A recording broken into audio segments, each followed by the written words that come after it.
Okay, so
All right, guys, welcome to the first qualifier event for the Veterans Day event. This is Patrick Nix, and I've got Rich Roddle in the booth with me to commentate this match for you guys.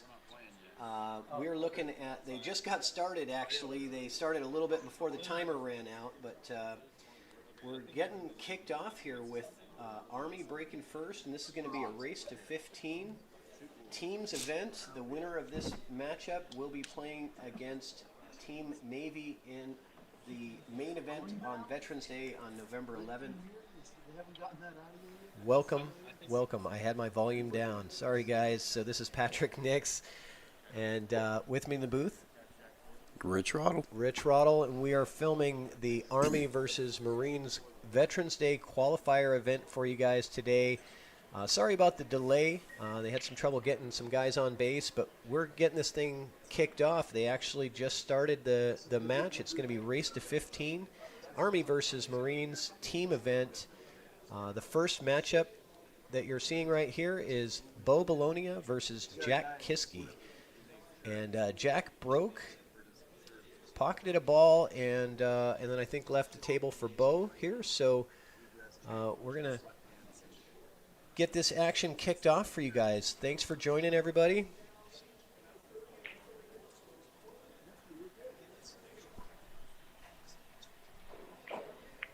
And here we go. So this is a team event, and we did Fargo cap the event. So the team Fargo caps is 2,050 between the 4 players on each team. And these are your 2 high Fargos that are starting us off. So they wanted to go with their heavy hitters first. Bo Bologna is around a 600 Fargo, and I think Jack Kiske is right around that same range. I think about 615 Fargo rate.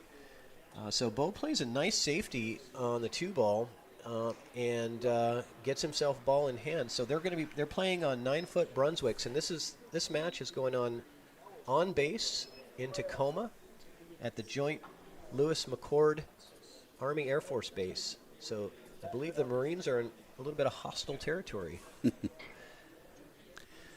It's cool that everybody can gather up on one base like this.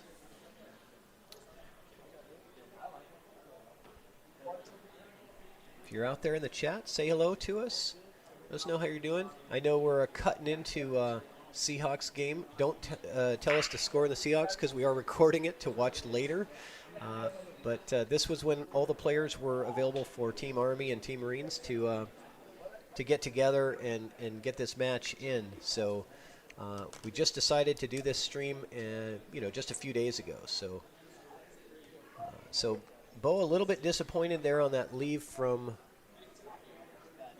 the 2 to the 4. He kind of pointed with a stick on where he wanted to be on that 4-ball. But the challenge here is 4 on the side is going to be hard to get shape on the 5 that's sitting over there on the rail, that orange 5-ball. So he's going to play a safe, bring that cue ball all the way down table, and leave Jack Kiske either a bank shot or a safety shot here.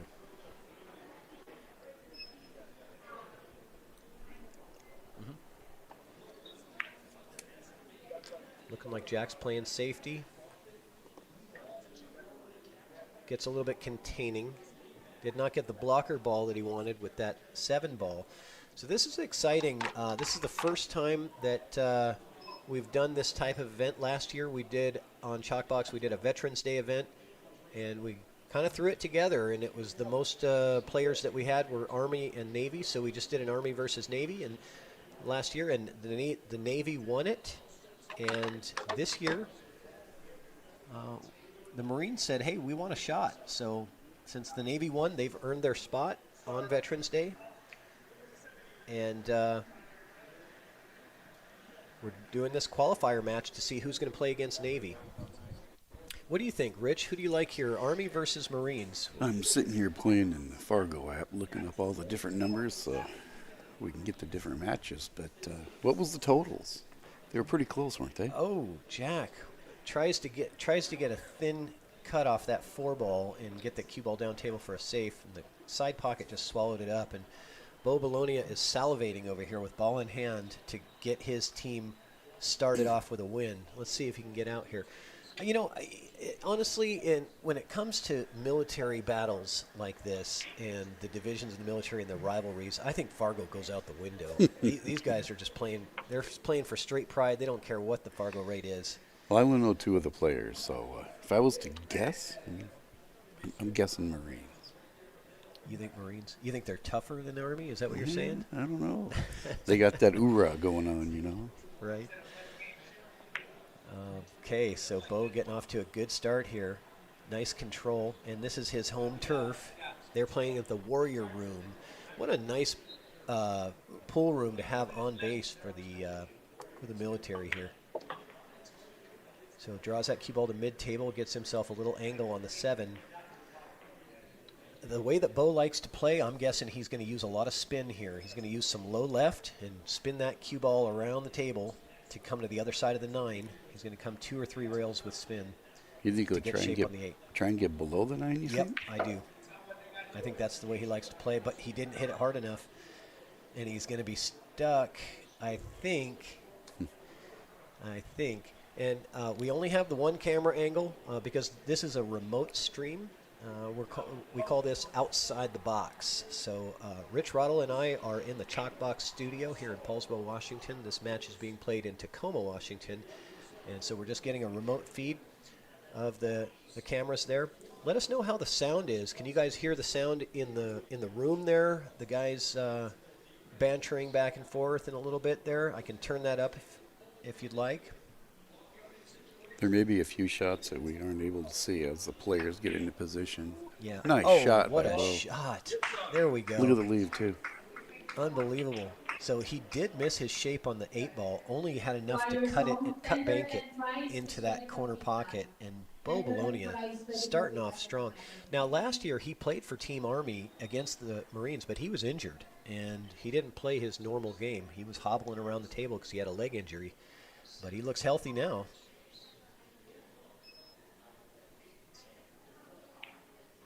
Oh, and he misses the 9 ball. Oh, that's a heartbreaker after that great shot on the 8. What do we say? There's that same expression, same player. Same guy.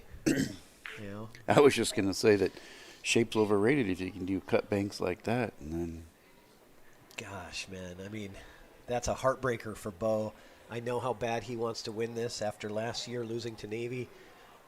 But Jack Kiskey's going to have other plans for Team Army here, and puts it away for Marines to take the first rack of this competition up 1-0. And so I'll give you guys an idea here. So let's just take a look at the team photos here that they took. This is Team Army getting ready for competition, and then we've got Team Marines coming in. And the players on the teams for the Marines, Jack Kiskey, Chicho Pacheco, Justin Kiskey, which is Jack's twin brother, and Steve Santiago, the captain of Team Marines. And for playing for Army is Bo Bologna, Rich James, Tenzin Castris, and Damian Cluis. So this next matchup is going to be Rich James from the Army competing against Chico Pacheco. And this is going to be, let's see here. So this is going to be, the Marines get to break this first round, and I'll put up the score sheet for you guys pretty soon so you guys can see how that looks. And get this going here. so it'll be interesting if we come down to a hill match or something. How many times Bo will tell himself, I know I do it. It's like, oh, if I just had that one game back. Oh, yeah, absolutely. I do it to that my first rack, and everybody wants to start off with a good first rack, you know. So Chicho with the break, and I don't know much about his game, so this will be interesting to see how he plays. I believe he's a 470 Fargo-ish. Rich is my Fargo app assistant here. So Chicho does pocket a ball on the break here, but no real look at the 1 ball, so he's going to have to play safe.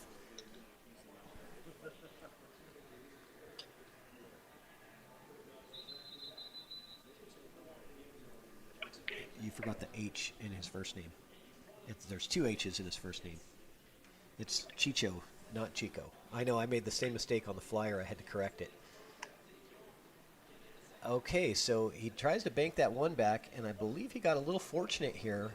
Got a nice little roll and get the cue ball behind the 6. So here comes Rich James.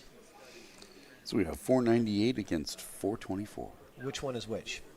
Chicho is 424 and Rich James is a 498. Okay, so Rich James has the Fargo advantage here. So what's interesting too is as they're in the military, as they travel, these could be East Coast matches, West Coast matches. It could be a mixture. And this is a mix of retired and active. I believe there's only one active player that's active military right now. So what do you like here? A jump shot to get to this one? He doesn't have his jump cue in his hand, so it's possible that Rich doesn't have a jump shot in his repertoire, but I was looking at Fargo's. Is this off the snap?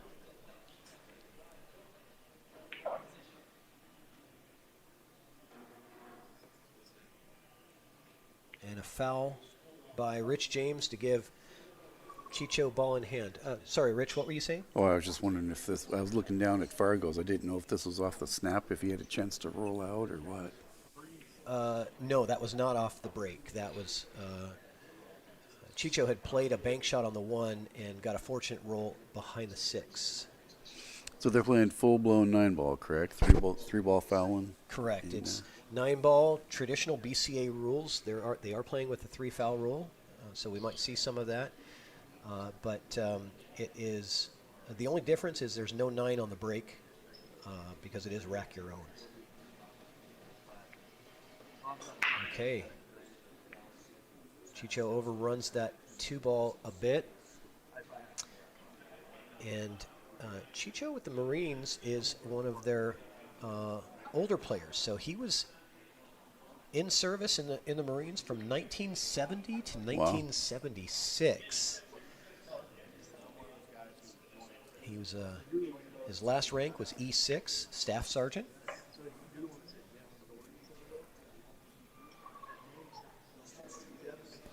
So he's got to be right around 70 then, right? I would assume. If he went in 70, then he had to be at least 17, 18, you know. I would assume so. So he misses that bank shot, and looks like Rich is going to be kind of tree-topped here, but that 2 is right over the pocket, and the 3 ball's over the pocket on the side of the table. So not a whole lot to do here to get started. He doesn't have to work too hard to get anything going here. So it looks like the 2, 3, and then the 5 goes in the side. The 6 goes in the corner. He's got a nice pattern here if he can get started with it. I can't tell if that's the 4 or the 8. Can you tell? That is the 8-ball, I'm pretty sure. All right. Which starts off nicely. Gets good straight position on the 3, which is what he wants, so you can just draw back a little bit for the 5 in the opposite side. I guess we'll find out if that's the 4 or the 8 ball, as if he's going to set up for that darker ball. I'm thinking it's the 8 ball, but I believe so. We're remote streaming, so we have the same view as everybody else.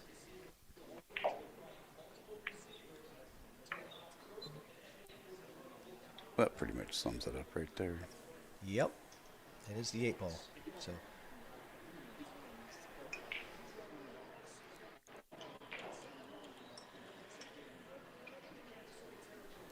Little stop shot on this 5, or just barely fade forward because he's got some angle. And he's got a 2-rail leave right onto the 7, I think. Yeah, the problem with the angle is if you do a punch stop shot, it's going to move that cue ball down table. Oh, okay, so he didn't have too much angle there. Good. And it's got some low outside and gets a 2-rail leave right onto the 7 right here, I'd say. Yep. Rich James trying to make Chicho pay for that missed 2-ball bank. And he definitely has the opportunity here to really help Army get out of the gate here. Ooh, snuck right through there. Yeah, he did. So a little bit of a reach here. It's a 9-foot table. They might use it as extension if he's got one. Thank you, Sophia Tran. Welcome to the chat. Absolutely. Love putting on these types of events. And, this is really just the teaser for the main event on Veterans Day. We are looking for sponsors that want to donate equipment for the raffle, anything like cues, ball sets, things like that. We want to have some really cool prizes because we're going to be on the main event on Veterans Day. We're going to be doing, a pretty big raffle and donating to 100% of the raffle donations on that day are going to go to support Everyone for Veterans, which is a local nonprofit, but they support vets nationally with assistance with dental care. And I think a lot of people don't realize that only 15% of veterans receive dental care after leaving from the VA, after leaving the military. And so there's this, nice cut on the 8-ball from Rich. Gets a little 50-yard line. 50-yard line. 50-yard line shot on the 9-ball. So this is a bit of a tester here. I mean, he is dead straight on this 9-ball. So is the big matchup on Veterans Day itself or an accompanying weekend? Or? It happens to be on a Saturday this year. Oh, I didn't even look. That's yeah, cool. So how perfect is that? Sometimes the stars line up. Yeah, it's gonna be exciting. We just don't know who's going to be. We know the Navy's going to be in it, but we don't know who is going to be playing against the Navy. And Rich James is really, he's run 6 balls or 7 balls so far in this rack. He's really trying to get Army on the board here, but he's got his extension on his cue. Tough to tell from this view. It's dead 50-yard line. Yeah, I don't know. It depends if you prefer left or right cut. I'd go to on the view, I'd go to the left corner, but it looks like he's going to the right. Is he banking or is he cutting? He looked at this lower right corner. I would cut it. He's banking. Banks it short, quite a bit short, and Chicho is going to have an opportunity to either cut this in the side or bank it, depending on his preference. This is kind of a personal choice here. Shooter's choice, bank or cut. This camera could be a little deceiving. That's probably a fairly steep cut. Look, he's 1 diamond out and 2 diamonds down. Yeah, the only way to know is to get right down on the ball and see the size of that side pocket on the cut. And if the size is bigger than bigger than half a pocket, I'm taking the cut. I'm guessing he's going to bank this. But he's looking at the cut. He's looking at the angle of the cut. Well, the cut can lead to an inadvertent safety, right? It's a two-way kind of. Is if you miss the cut short, you can leave the cue ball on one end, but he's banking. Oh, and he just barely misses it.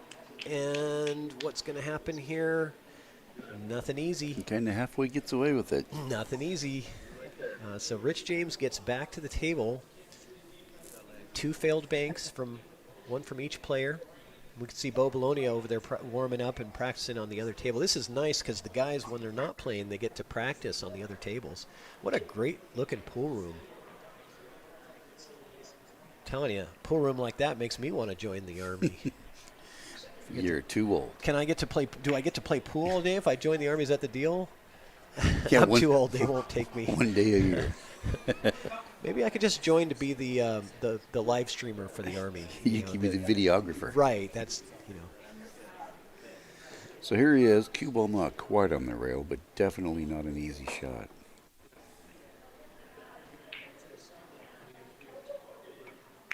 Nice You cut. got it. Right down the rail, and cue ball ball. stays on the table, and Rich James gets on the board for Army. What a cut down the rail. You see the angle the cue ball came off at when it hit that? It must have hit right on the corner of the side pocket. It did. So he got it and survived didn't get the scratch.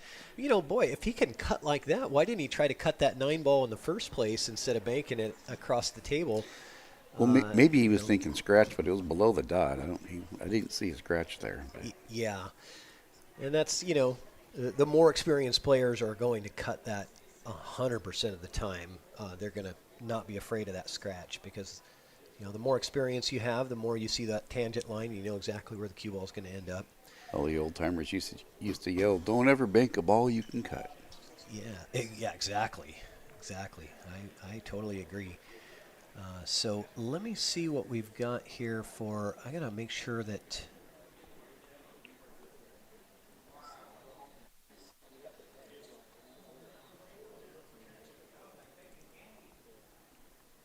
So we have Tenzin versus Justin here. Studio mode.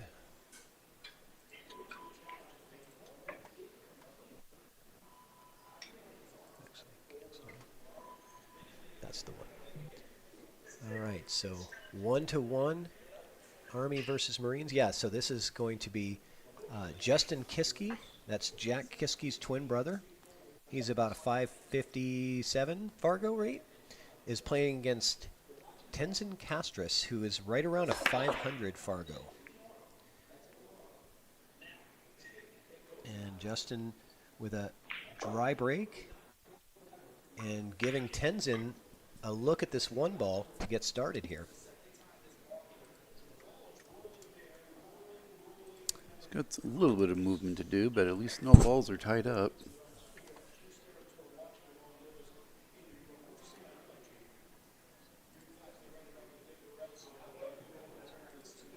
Six ball makes a big pocket for the deuce down there. It's got makes a little gateway for him.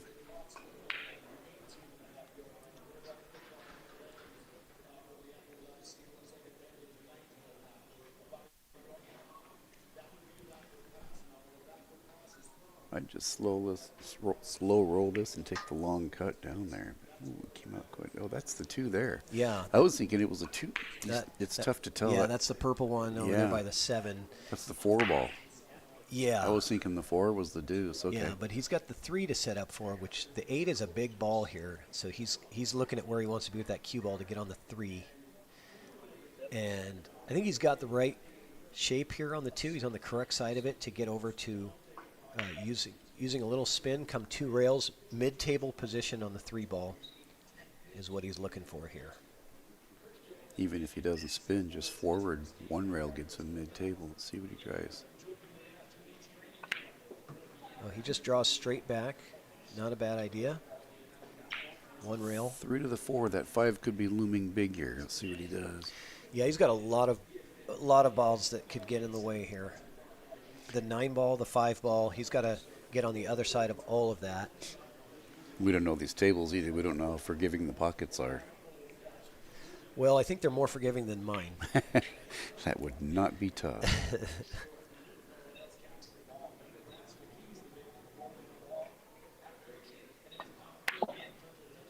So he decides to just go ahead and load up on that to make sure he's coming all around. You know, instead of hitting that a little lighter and getting perfect, he didn't want to take a chance of being blocked, which is not a bad idea because at least you got a hit on it, you know. Just trying to see if that 4 cuts past that 7. It looks pretty tight. Yeah, I mean, this one you might want to, it's hard to tell from this angle. So maybe it cuts, maybe it banks, maybe it caroms off the 7 into the pocket. As thin as that is, too, he's going to send that cue ball for a ride. Probably 3 rails.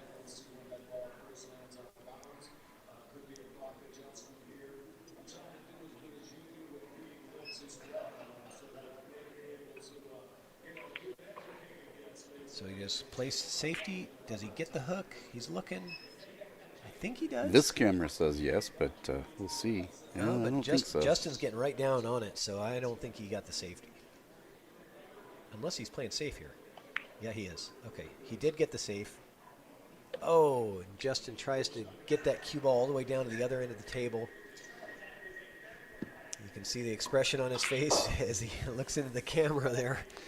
Not happy. Yeah, now we'll see how we can move a cue ball around, because this, I'm thinking this could be an out right here. Yeah, so Team Army at the table, Tenzin Castris, ball in hand, 6 balls to go.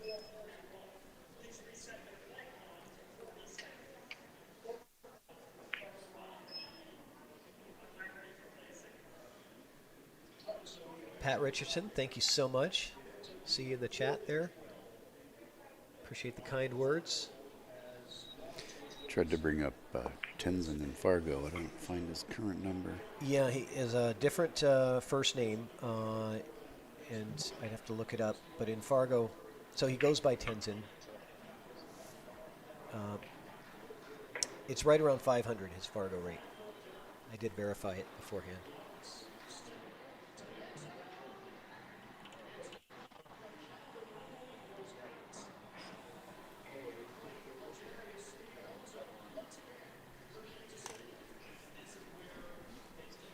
This 5 will bring him right down to a 6. Let's see what we can do getting onto the... oh, that'll work. Yeah, just bump the 9. Get the template out of there. Template moves the skee ball a little bit, but he gets away with it. Well, this will take him right down. Line up straight on the 7. Little draw shot on the 8. Some angle to get onto the 9. So he's looking at getting a little angle where he's putting his cue. He wants a little angle on the 7. I prefer to be dead straight on the 7 and nice and close to it, maybe a foot away. Be ideal. So I'm going to put a touch of inside on this. There we go. Beautiful. That way you can just draw back, but you don't want to draw back too far because you want to be on the correct side of the 8 to move your cue ball down to the 9 next. So almost a stop shot, just a short draw, a couple inches. I'd say half the distance. Yeah, it's just tough because, it's easy to overdraw those, and then you're on the wrong side of the 8 and you've got to go all the way down table and around to get back to the 9. Because that 9 is in the middle of the bottom rail, so it's... I'd say if he can draw this right in front of the side pocket, he'd be golden. But is he shooting top? Yeah, he is. He did shoot top, and he got the fluke. And so he got away with one there. He did shoot a high ball on that to try to play for this type of position on the 8. And this one just float down, so let's see if he can use that lucky roll to continue this run here. High risk, high reward right here. Yeah, big time. Golden. Drills it and gets a decent look at the 9. Team Army looking strong.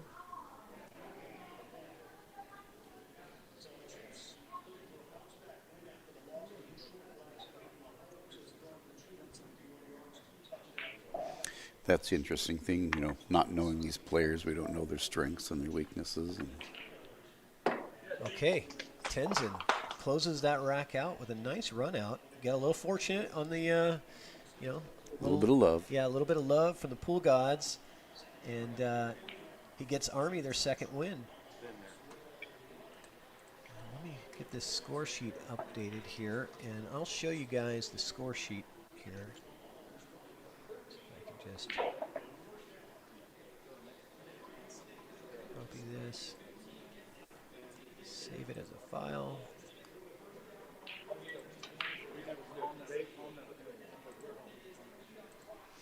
Any predictions out there? There's got to be some. Yeah, let's hear from the chat. Anybody got any predictions out there on what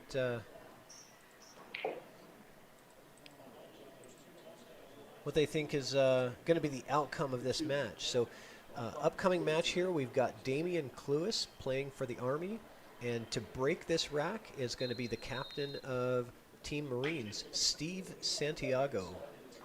So here we go.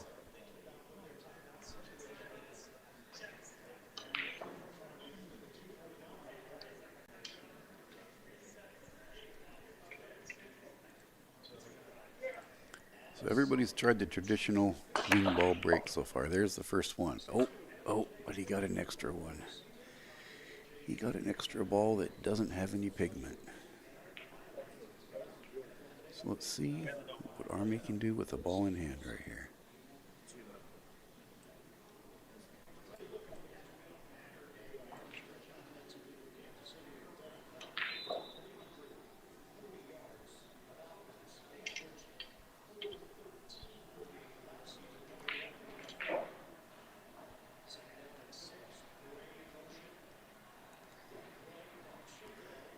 Looking at these different balls, there's no difficult transitions, so thinking he can do quite a bit of damage right here. Yep, Damian can shoot. Now, I've seen him play a couple of times before. He's a good shot. And Damien is about a high 400s Fargo rate player. Definitely has got some good skills, good fundamentals. So I'm looking for him to have a good game here. So Steve Ells chimes in, one of our local players. He says Marine Corps, 15-13. Steve Ells, part of the championship Veterans Day team on Team Navy from last year. Do you know if he is in this year? You know, it's up to the captains. So captain of Team Navy is Jim Roberts. And so he's the one that's responsible for putting together teams. So an unfortunate miss there on the 3-ball. Does he get a little luck? No. He's going to turn over the table to Steve Santiago to get something going here. And I'll give you guys an idea of the score sheet here. This is what we're working on here. So this is the roster for the teams. As you can see right now, Damian Cluis and Steve Santiago are playing. And this is the way that the rotation is going to be played out. So I'll keep you guys updated with that score sheet so you can see that from time to time. Nice shot on the 3-ball from Steve. So Bo jumps in and says, even with the lead, I'm nervous, he says. Yeah, I think all these guys are a little nervous because, you know, this is worth way more than playing for money. This is worth way more than money. You got to wonder if they have push-ups on the side or something like that. Oh, you know? they're probably, you know, there's a lot of, you know, there's a lot of pride in, you know, playing for their military divisions and branches. This has never been done that we know of. You know, it's, you know, the U.S. military has great competitions in football, baseball, basketball, you know, so many different sports. And we're trying to make this popular here. I would love nothing more than to see this turn into a national competition for the U.S. military branches in pool. You know, it definitely needs to happen. Yeah, those Army-Navy games are big. Football, and holy cow. Oh, absolutely. Big rivalries here. So you lay up safe here as you try this cut. He tries the cut, and he makes it. And he gets a nice, lovely bump on that 9-ball. A little bit of angle, too. He'll be fine. I think you can draw right out of here, grab that rail, and... Yeah, this is going to take a stroke now. Yeah. We're going to see what kind of stroke, because he's leaning all over the table. He's going to have to go grab his extension. I'm sure that's either that or a bridge, depending on what he has to use there for equipment. But, yep, he's putting his extension on. He's going to have to stroke this pretty good to get that cue ball. It is natural, just draw it. And it's going to naturally draw off the rail and back for shape on the 8. You've got a huge landing area to get position on the 8-ball here. Doesn't get much out of it, and that's kind of standard when you're reaching. You know, you just can't get that full stroke on the ball. So here we go. A little bit of a tester on this 8-ball. So Bo says if Army gets by and we get to November, that David Ringler will be playing with them. Yeah, so David Ringler was going to be on. He's going to be on the roster for Team Army. Nice shot. Oh boy, that could have been disaster for Team Army. But Damian Cluis skates by that side pocket, gets himself a look at the 9, but his work is not done yet. Yeah, so David Ringler is going to be playing if they advance to the main event, if Team Army does. Both said David Ringler will be there on their team. Okay, Damian puts away that 9-ball and gets Army a 3-1 lead. And here we go. So we are done with round 1. So the next round is going to be Team Army is going to get all the breaks. And so Marines broke every rack there, and they're down 3-1. So we'll see if that break has anything to do. So the next matchup is going to be Bo Bologna and Chicho Pacheco. So this is going to be this is where you're going to start seeing the mismatches, because the Marines are the visiting team. They're going to rotate each round the players, whereas Team Army's rotation is going to stay exactly the same, sort of like a league score sheet. as you guys can see when I put that up. Just take So does this mean that Bo will not be playing in November? Is that the way you take that? He says he's stepping in? He wouldn't be able to if it was both. He wouldn't be able to fit in the cap. That's what I'm thinking. Yeah, he wouldn't be able to fit both him and David Ringler in under the cap. David's right, isn't he like a 6'10" or something?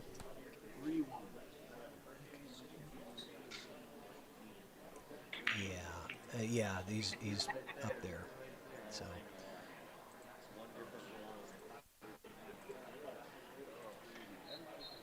Yeah, David's a 5'98". Bo's a 5'99", so there's a push right there. So as you can see here on the score sheet, Bo Bologna and Chicho Pacheco are up now. And the next matchup after this is going to be Rich James versus Justin Kiske.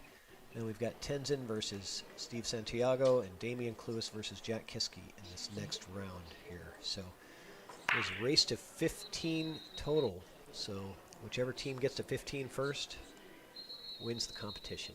Still a long race, but the last thing the Marines want is to get too far behind and get that steam building, you know. Yeah, Bo with a nice break, but he gets an unfortunate roll. That 5 ball just kind of tucked in, just blocks him by about a 1/4 inch from seeing the 1, so he might have to push out here. Yes, Jim Roberts, we are doing a remote stream outside the box production. We're at the Chalkbox Studio in Paulsboro, Washington, and this match is being played on base at Joint Lewis McCord in the Warrior Room.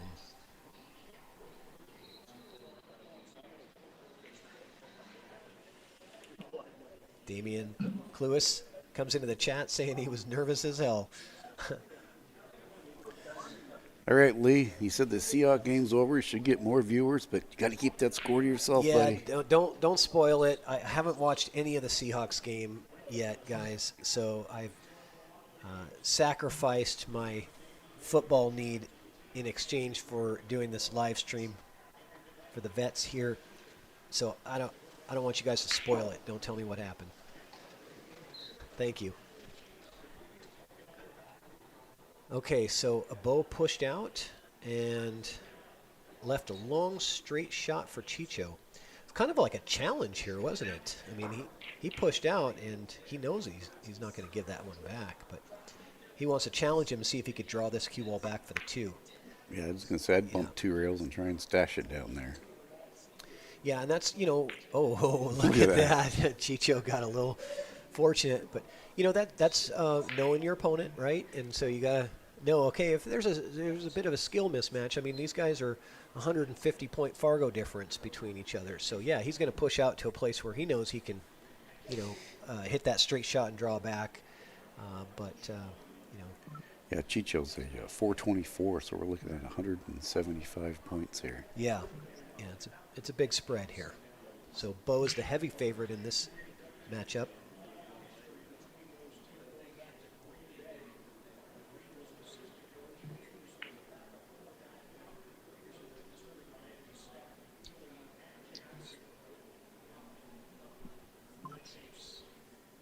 Okay, Bo with the kick shot here on the 1 ball. Gets right around it, so he completely missed the 1 and going to give up ball in hand to Chicho Pacheco. That's funny because on this screen, I thought the 1 was stuck to the rail. He went You right could, underneath yeah. it. We had no way of knowing. No. Yeah. I told him. I said, if you've got room in there, do you want to set up another phone somewhere? I can take multiple feeds from multiple phones and give you guys multiple camera angles. They just didn't have the room to set it up in there. So. Well, plus to put another tripod up to interfere with another table. Right. You'd have to close down another table to set a tripod up there. It is on YouTube, Jim. Chalkbox Productions YouTube page should be on YouTube. Let me check to see if it. Sometimes it gives me a hard time on that. So let me take a look here. Yeah, it is streaming on YouTube on the Chalkbox Productions channel. It's page on Facebook, channel on YouTube.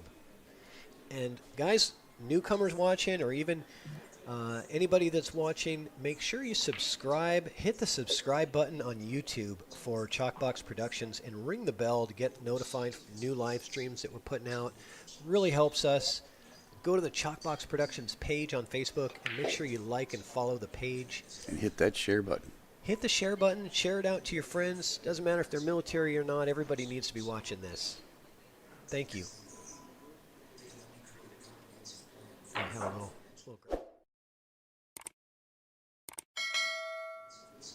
Like and subscribe. Okay, so Chicho with the first couple of shots after getting ball in hand, and he's faced with an on-the-rail shot here. Bear down on this one. Drills it, but what does he get? A little too much speed. Yeah, that could be. I can tell by his body language that he's not going to like this. He had that floor stomp going on. Yeah. I know how that is. Is he going to get a jump cue? He's going to get something. Stretched out. That would be quite the jump from the middle of the table. Well, he's going to get some equipment, and I don't know what other equipment you would get in this situation. Yeah, I've actually seen people... he might just be going to get a drink of beer. use a bridge head to jump from there. I know the whopping 5-foot stature I am, I couldn't come close to reaching that to jump it. He did get shorty. Yep, this is a really tough ball to jump over in the middle of the table. So, I mean, that's where that bridge comes in handy. He's using an air bridge. Nope, he's got his hand down. He might be. This is really tough. Doesn't have a lot of angle there. And oh, he does it. Great hit. Clears it, just doesn't get the love. Well, he's going to give Bo a tough time here to get from the 6 to the 7. You know, he's left that cue ball on the rail. He did his job, not giving up ball in hand there. And, oh, yeah, I'm going to try to set up some instant replays for you guys, too. It's a definite tough transition ball right here. He has some angle, but, boy, not that much to pick up that kind of lead.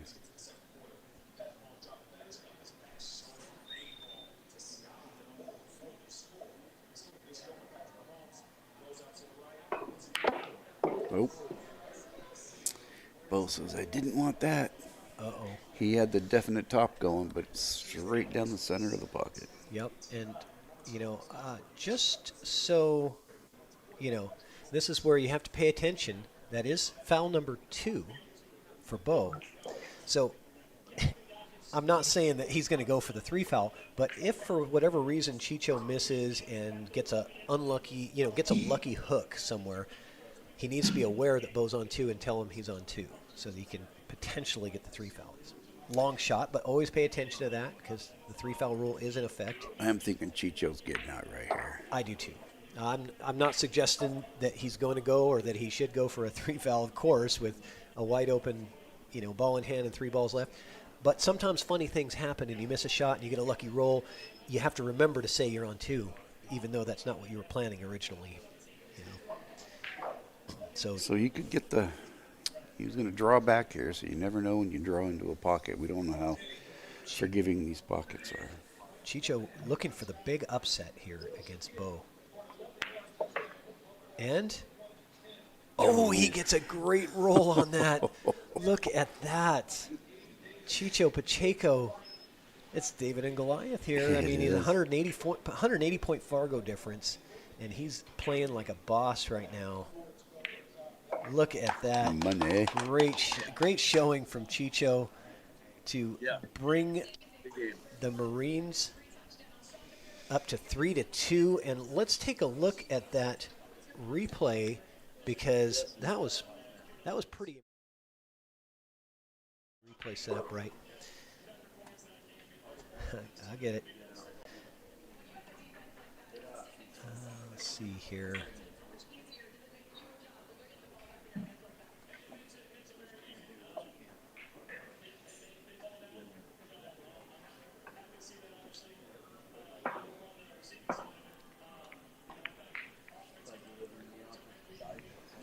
So Chicho steps up because we've all said it before, but 3-2 versus 4-1.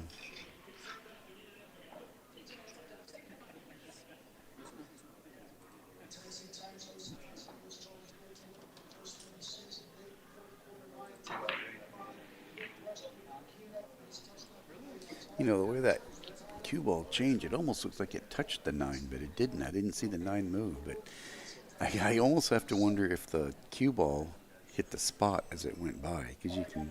Yeah, let's take a look at this jump shot here by Chicho Pacheco, getting all the way over the table. Look at that. Doesn't make the ball, but man, he made it tough enough to get, get Bo to, scratch on that next shot, and then he gets the ball in hand and gets out. So that was ultimately the shot that won him the rack. He got in trouble. He got out of trouble with the jump cue. Yeah, because without a good hit there, I'd venture to say if you gave Bo a ball in hand, that Bo would run out. I would say so too, yeah. So Bo starting off with 2 losses in his first couple of games here. So, yeah, let's see here. Let's go transition. Sorry about that, guys. I was on the wrong thing here. I didn't transition back. So this is going to be... This is going to be a rollout. This is going to be Rich James versus Justin Kiske. So that's Rich James with the break and Rich James with the push out, I'm guessing here.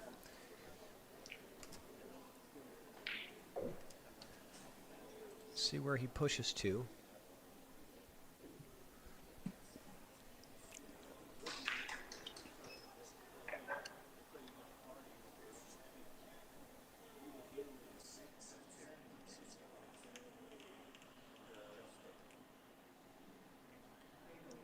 Well, I'm guessing he's going to get a defensive return here. Oh, yeah, I Come like off the left side of the 1 and roll down behind that 3 and I believe 6. Yeah, that's exactly what he's going to do here. And this is Justin Kiske, pretty savvy player. So Justin joined the Marines with his brother Jack. He joined because of his brother Jack.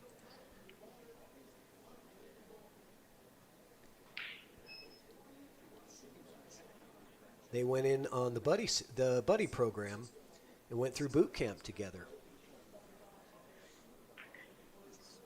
His last ranking in the military is a Corporal 2A.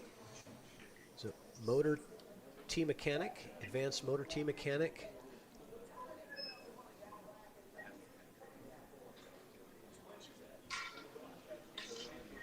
They're very competitive. Jack and Justin, very competitive. They're twin brothers. Very competitive, and he joined the Marines because Jack was joining, and it started competition and Jack said he couldn't do it, so Justin said he could do it and do it better. And so he decides to join as well, and they went into the buddy program, went to boot camp together. So kind of a cool story there. Works that way a lot. You know, I personally have a set of twins, and they walked on the same day. They went from couch walking, and one of them let go of the couch and took off, and his brother looked at him and said, well, I can't keep up unless I do it too. So Yep. Twin competition. Yeah, so Justin with a nice safety, and now he gets the ball in hand, reward for that safety, and gets right to work.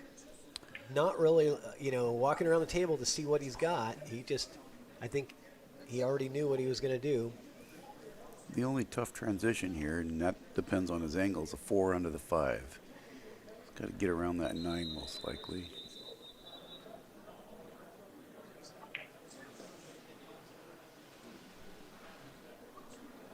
See how close he can get his cue ball here to ease his shot. Yes, Triple G, the winner of this match, plays against the Navy on Veterans Day. Let's see, I'm getting caught up in the chat here. Matt Necrato. It says, if this is questionable quality, Veterans Day is going to be awesome. Well, this is a remote stream, so, this is, we only got one camera angle. I have much more control when matches are played here at the Chalkbox studio because I've got, all my different camera angles and all my equipment set up and microphones, and we can put on a much higher quality production, which is where we're going to do the Veterans Day event. Will be here. And yes, it will be awesome. Of course, it will be very awesome.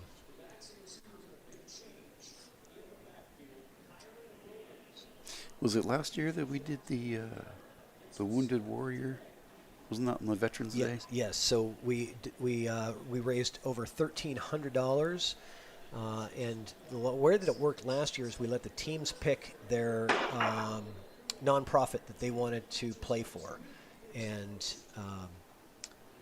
the team Army chose Disabled American Veterans Association, and Team Navy chose the Wounded Warrior Project. Team Navy won, so we donated all the money to Wounded Warrior Project.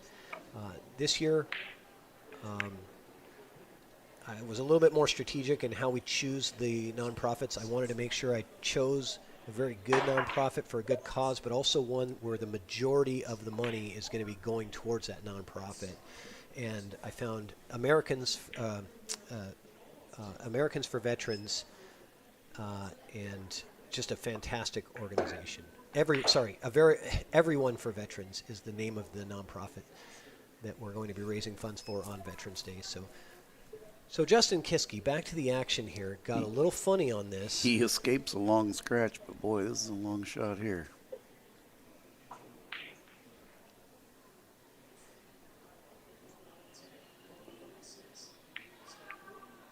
And does not connect with that 5 ball. So here we go with Rich James. This gives him angle to get on the 6. I got faith in him right here. Let's see what he does. Yeah, Rich James with a golden opportunity to extend Army's lead. Just don't overshoot this too much.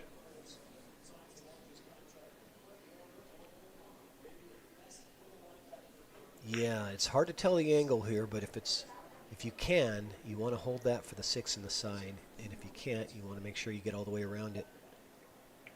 So he's going to go around it. And watch that 8 ball. Good bump. Little love bump. Yeah, that's nice. Well played there from Rich. I think he rolls down to this end rail and back up a little bit here. I think he's drawing. I don't think so. I think he was. That's what I was looking at. Just going down and back gave him the angle to. If the way the cue ball reacted, he had more of an angle than I thought. So if he did have that angle, I think going high ball would have probably gotten him better results, because he wanted 8 in the side, I'm pretty sure. So here we go. This is a tough ask here to get all the way back down to this 9 ball. He pockets the 8, I believe. I don't know the way he's reacting here. We will tell in a second. Oh, it's a cliffhanger. No, he did not pocket the 8. We had to wait until his body was out of the way before we really knew it. There's a stroke here too. Rail first, and 1, 2, 3 rails probably.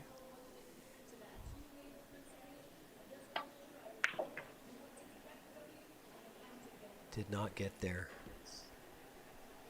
He needed that extra 7 feet in that 3rd rail. Yeah, so we're going to see a hero shot here. Forward bank, back bank. I'm going forward, I think.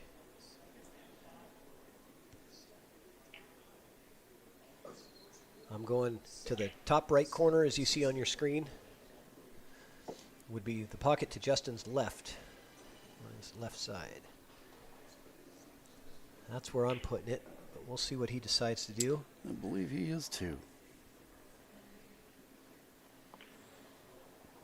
So he's playing safe. Shoots safe and rolls down. That was a great shot. That was a much better option than going for the wild flyer on the bank. Much better shot.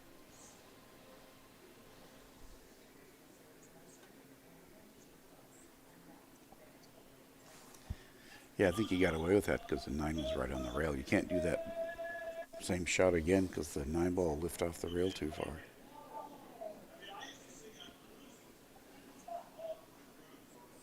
So he's going to try to just roll up on it. That's a really tough, yeah, that's a dangerous play right there. When you're going that far down the table, it's pretty hard to hit dead center on that ball, because if you come off to the side of it either way, you're giving up a shot. You get that little double kiss and it can scoot off. Yeah, so Justin Kiske trying to take advantage of his excellent safety play. Gets it. And he does, and he gets Marines to tie the score. That was a good match. I like seeing that matchup. I'll be right back. I'm going to take a quick bio break. So 3-3. I only saw one prediction earlier. Come on, let's get out there and throw some predictions out. I think I saw, what was it? I saw 15-13, I believe. It's a brand new match now, a race to 12.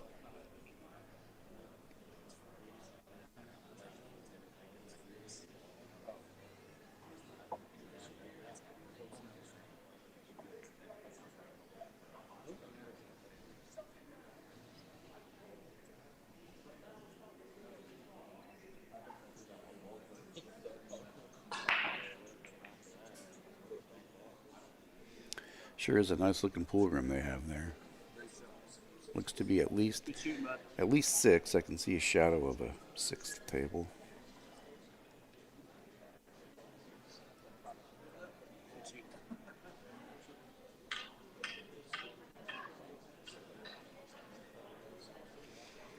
Let's see if the Marines can take this momentum they've built. They've got the last 2 in a row. It was 3-1. See if they can build on it and keep going.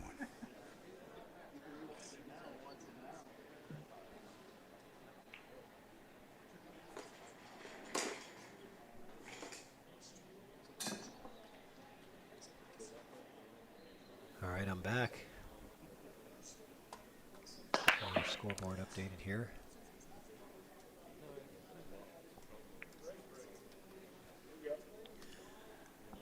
Matthew, this should be Tenzin and Steve currently.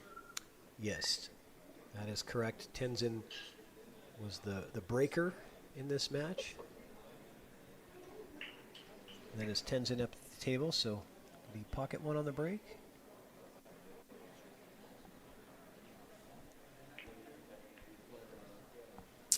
I believe he did. Trying to see. Yeah, so he does. He makes a ball on the break. He gets a shot on the 1 ball here, but he's looking at how is he going to come around table for that 2 ball. There's so much traffic in the way. You know, you'd have to come around the 4, but then when you go to that 3rd rail, you're going to run into the 5-8 problem here. So, oof. Yeah, he either got the 6 or the 8. I can't tell if that ball was next to the 5. I'm thinking it's the 8. Not an easy task to get to this 2 ball.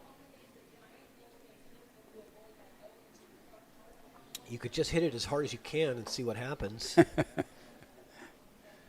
think he needs some low right just to come underneath that 6 ball Yeah, or that 4 ball, whatever it is. Oh, and he that? came right in between. How He is doesn't that? touch anything. I can't believe that. I thought for sure off that 3rd rail he's going to come into the 5-8 and be kind of hooked, but how did he thread the needle there? You know, the interesting thing is those balls have pockets too. He didn't need to hit it, and right. he didn't. You don't want to hit those balls. Yeah, you don't want to mess anything up here. He wants the break and run. Might have a hard time holding this cue ball. We'll see. I can't tell how close that deuce is to the rack. It looks like it's on it.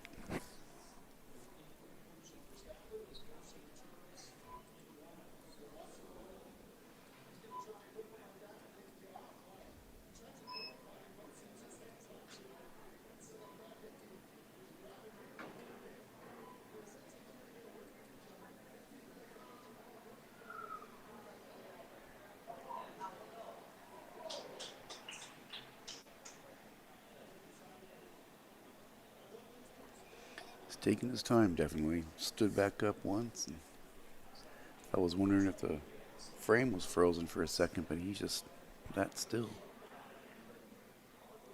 And he hangs the 2. Yep, he held it, but he hung it. He was really trying to baby that ball in there because he really wanted to stay on the correct side of the 3. That's unfortunate for him as he got off to a really good start with that 1 ball shot.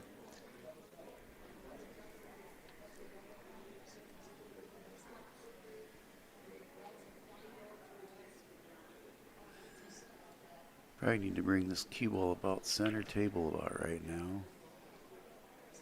That works too. He's trying to get onto this 4 over here, so I don't know. I think he wanted to come a little further up. I don't know if he can draw out of that.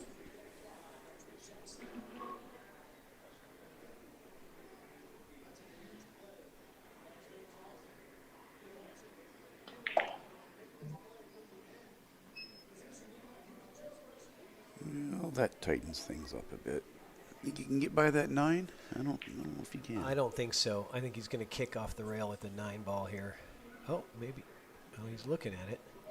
Yeah, he's looking at the kick. So again, this is Steve Santiago at the table for Team Marines.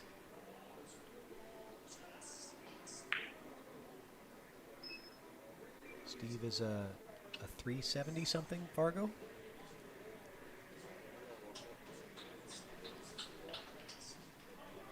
And he's done a great job of putting together this team. Really appreciate the team captains. Oh, he could see it. Yeah, he did. He was able to see the edge of it there. Okay. Leaving Tenzin a bit of a tough shot here. I think he's going to try to find a place to hide.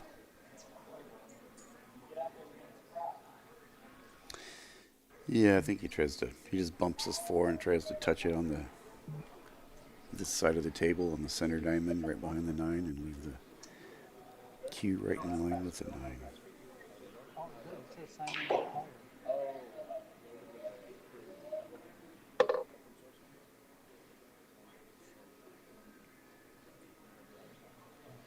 You never know without knowing people's styles, though. We don't know how much defense these people play. Right.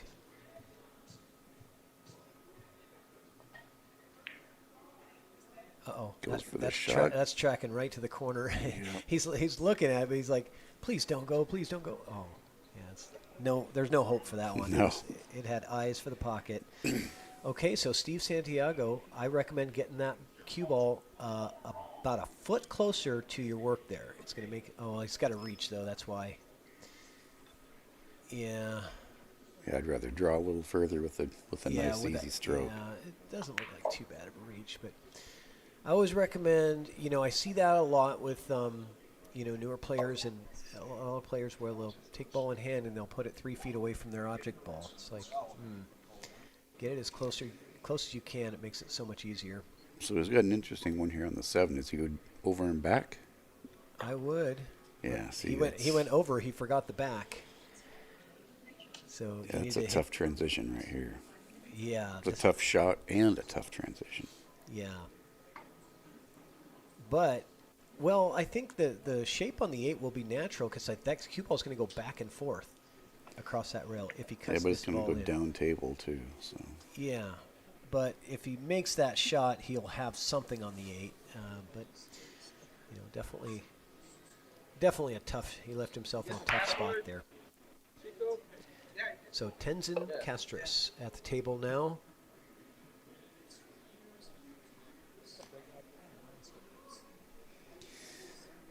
You think you can back cut this? You can't tell if it's too far backwards. Oh, I think so. I think he has it. I think so.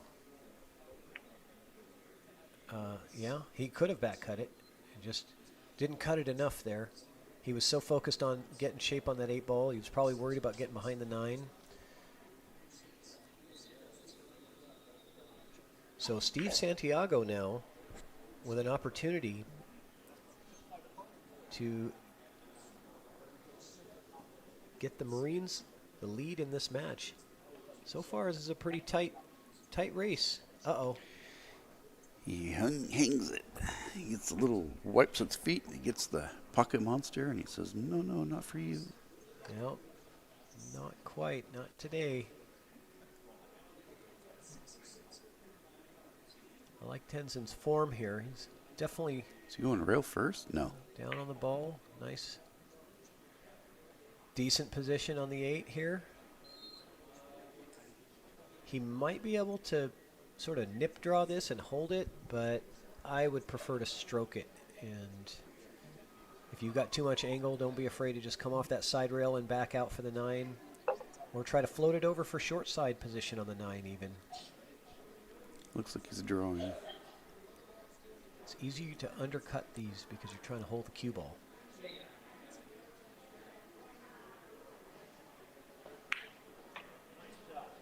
Come off the rail and back out just like that. That's a great shot right there. Beautiful shot.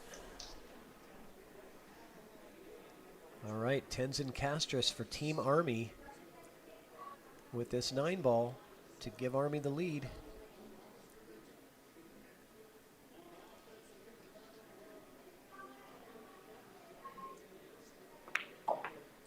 gets it. All right. Team Army He's like, up yes. 4-3. Jack is up. And here we go. Next matchup is going to be Damian Cluis. There's the guy on your screen right now. He's going to be racking and breaking his own against Jack Kiske. They're the Marines' higher Fargo rated player. So Damian's a good shot. But, you know, certainly Jack is the favorite in this match here, in this matchup here. So we'll see how this one works out. I like the logo on his back here. How many times have we all lost to this? Accidental English. That's what he has on his shirt. Yeah, so I wanted to just get the replay up one time here for this shot that Tenzin made on the 1 ball. And even though he fell short on the 2 ball, we'll forget about that, because look at this. Look at this position, getting all the way around those balls, right in between, splits the wickets, and gets shape on the deuce. What a great shot from Tenzin in that last rack to get started.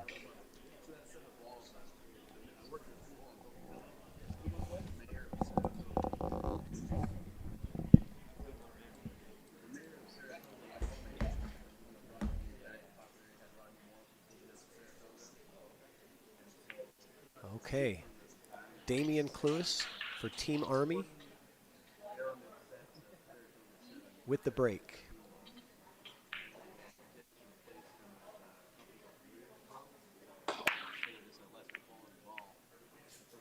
Was not successful in pocketing the wing ball there.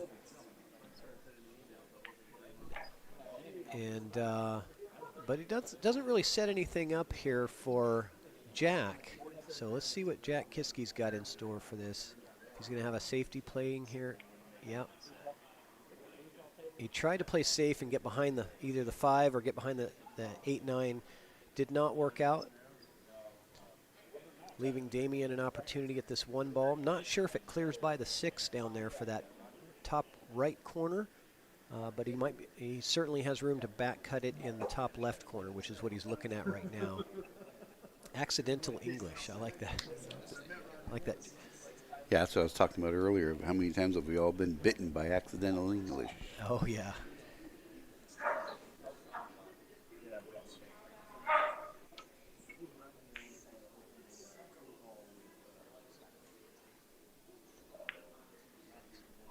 So Damian falls a little short at back cutting that 1 ball, and Jack Kiske foaming at the mouth here for an opportunity to run out a table. He's ready to go because he hasn't played since the very first rack of the match, and he did win against Bo Bologna on an unforced error by Bo. Believe he should have lost that rack, but he ended up getting the win. That 3 ball's a trouble ball. You think he'll shoot that combo or try and get on it somehow? I think he's going all offense here. Well, yeah, but I think it goes. You think so? Yeah, I think it goes by the 4. Well, he's looking. It must. He took a quick peek.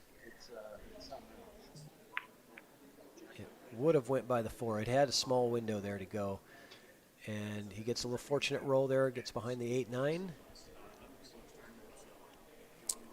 And you like a jump shot here? It's hard to keep the cue ball on the table if you do jump it. I don't think he can jump and get past that 4. He's got to. Well, it's a jump bank is what it would be, but yeah, he's looking at. Trying to masse bank. Oh, was that a good hit? I believe it was, but he's asking too. He's like, "Was that good?" You know, honestly, I get could the replay. I mean, the replay is not going to be. It's not going to be conclusive. We got a slow motion on it. I could put it in slow motion. Let me cue it up here and see. Dang it.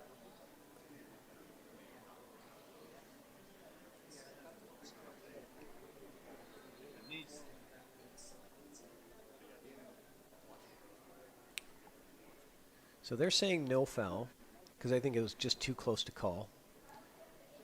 But I'll get a replay for you guys so you guys can see it. Nice Look cut at down that cut. down the rail. Wow.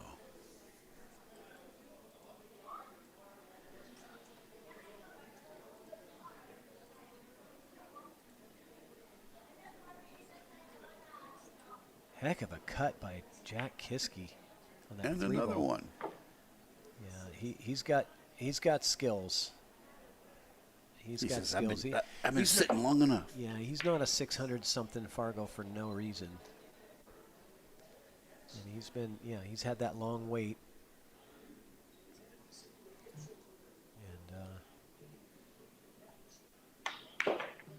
And nice draw stroke there. Look at how controlled that was from across the table. So 7, 8, 9 left on the table.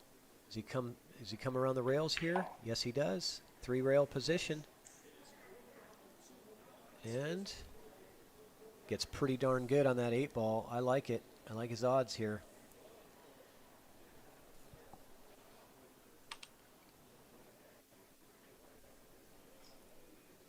I like his odds. Jack Kiske trying to tie up the score for the Marines.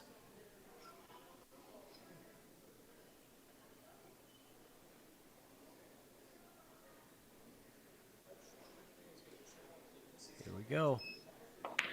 Drills it dead center in the pocket. That was a really nice out. That was a very nice out. You can see why he's a 600-something Fargo. Let's take a look at the replay, and you guys tell me. I got it in halftime speed.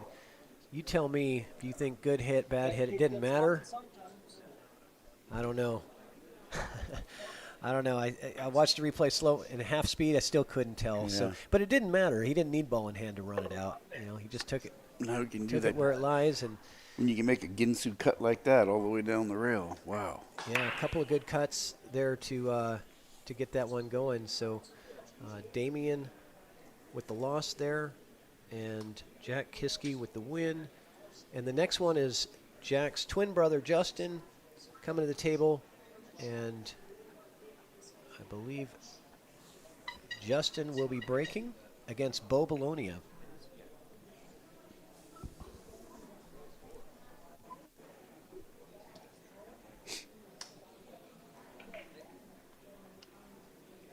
Race to 11.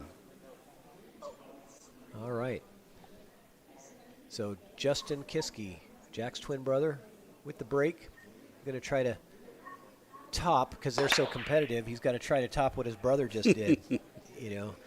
That's nothing. Watch this. Yeah, right? I can do that too. So a nice break, pockets a ball, but does not get any shape on the 1 ball. And he can look at it, but I assume that he's going to be finding a hiding spot for the cue ball here.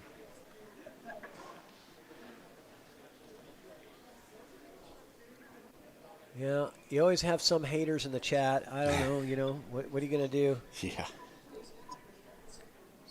Can't please everybody. Don't you have to be watching it in order to comment? Right? I think he's going to try and put this 1 down behind the 5, down in this area, the 6 maybe. No, he's going the other way. He's going to try and use the deuce and the 5 to hide the cue, it looks like. Yep. Nice shot there. Does he get it? No, it rolls out, and he's going to give Bo a look. So Bo Bologna, the captain of Team Army, coming to the table here with a pretty long and difficult looking shot on this 1 ball.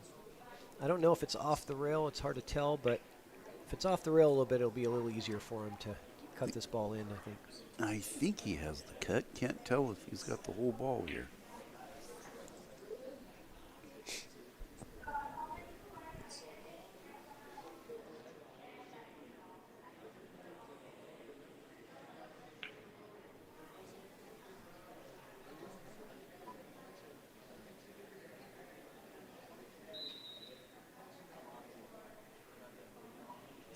Bo says, I think I can. I think I can.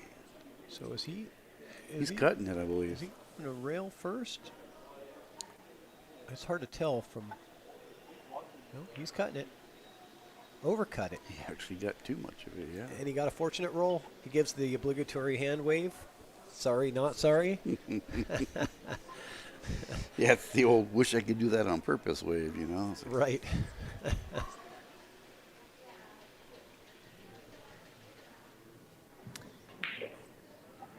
F&L Productions. Can someone in the chat please describe what all the 4 Marines are wearing, or Army, either way. It is difficult to do because they're not, wearing uniforms necessarily. So I'll be just commentating as we go along. But this is Bo Bologna at the table right now, playing for Team Army. And we'll put up some team picks here in a minute, so you guys can see the photos. Not a bad idea. They did take some team photos before the match. I think Bo has a thin slice of this one ball available to him. So he's going to try to find a place to play safety with the cue ball. Bring it around. See where he gets. He's leaving something for Justin. And now Justin Kiske, Team Marines. We're spoiled here in the actual chalk box when we have all the different cameras to take a look, Well, we do the best we can here. this is the difference between the qualifier round and the main event.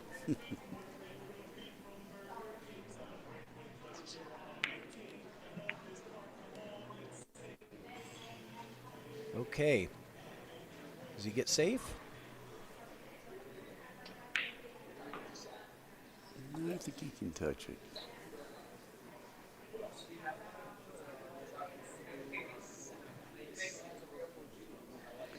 He looked at the shot for the angle, so I'm guessing he's got a good clean hit here.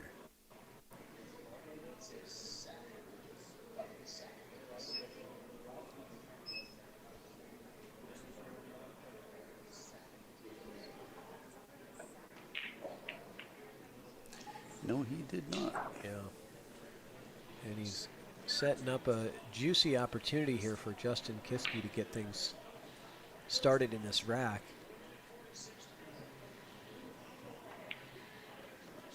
Nice little draw shot there. Nice looking table actually here. 3 to the 4 is really the only thing that might be a little bit of work. He got pretty straight on this 3 ball now. I would have preferred a little angle there. So he's going to have to use some stroke here to get this cue ball to draw off the rail and back out. Not bad. He never even got to the rail. Huh? Yeah, it didn't matter actually. Yeah, because he's on the correct side of the 4 here to just roll up for the 5 in the side. You want to be kind of straight on this 5 ball, if not on this side of it. So you can access the 6 ball. So you did get on the incorrect side of the 5 here a little bit. Oh, he's good. Not bad, though. It's not bad. Slow roll, give himself some angle. Yep. Take the rail, come right back off for the 8. Justin Kiske, Team Marines. Showing him how it's done. This is the shot right here now. Bet he was hoping for about another foot of roll there. Get from the 8 to the 9.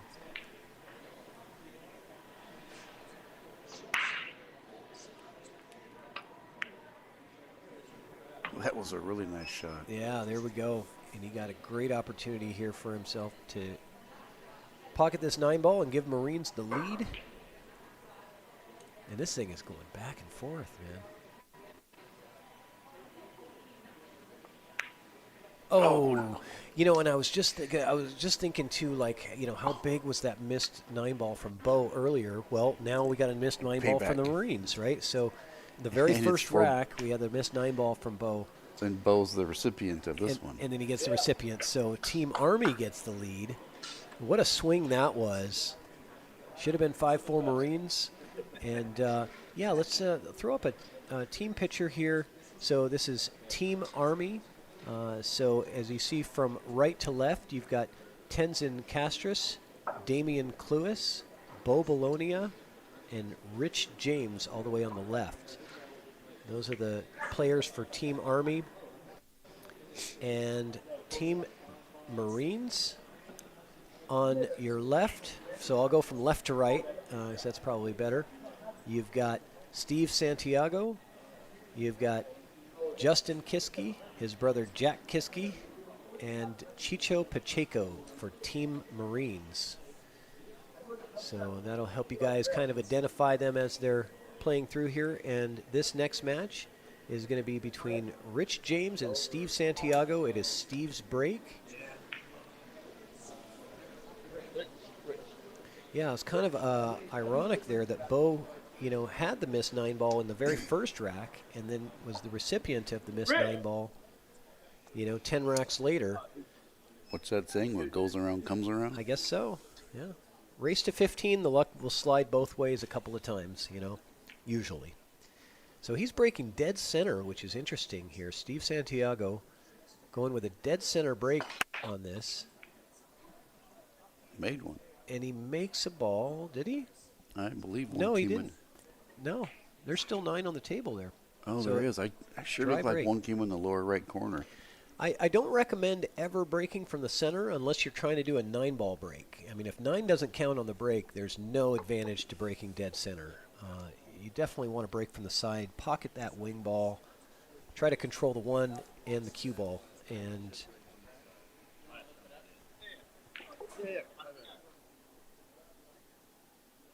how many players does it, hey, how many soldiers does it take to remove a template rack?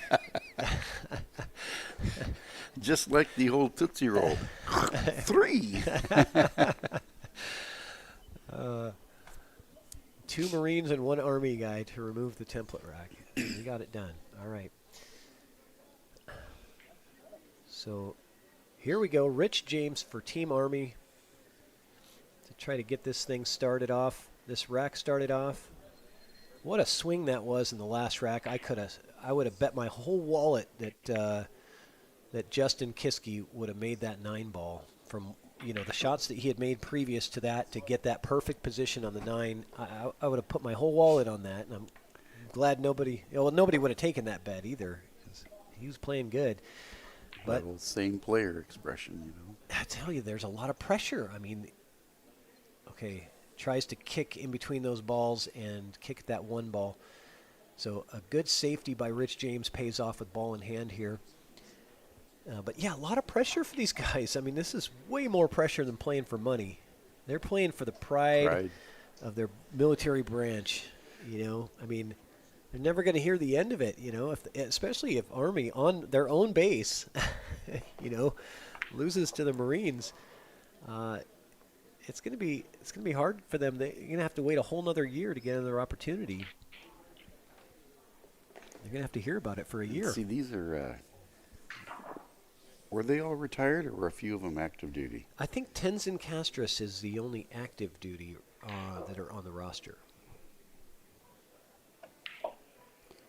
So his old duty section's watching. It's like, so he's either going to get,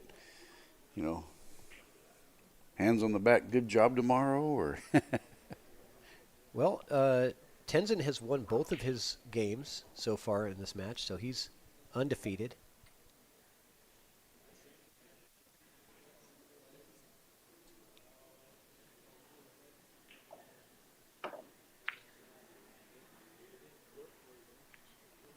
So what's he going to end up with? Is there an opportunity to do something with a 9 here? I don't think there is. This 3 might actually play in the corner. I was going to say, it might squirt through there. I think it does.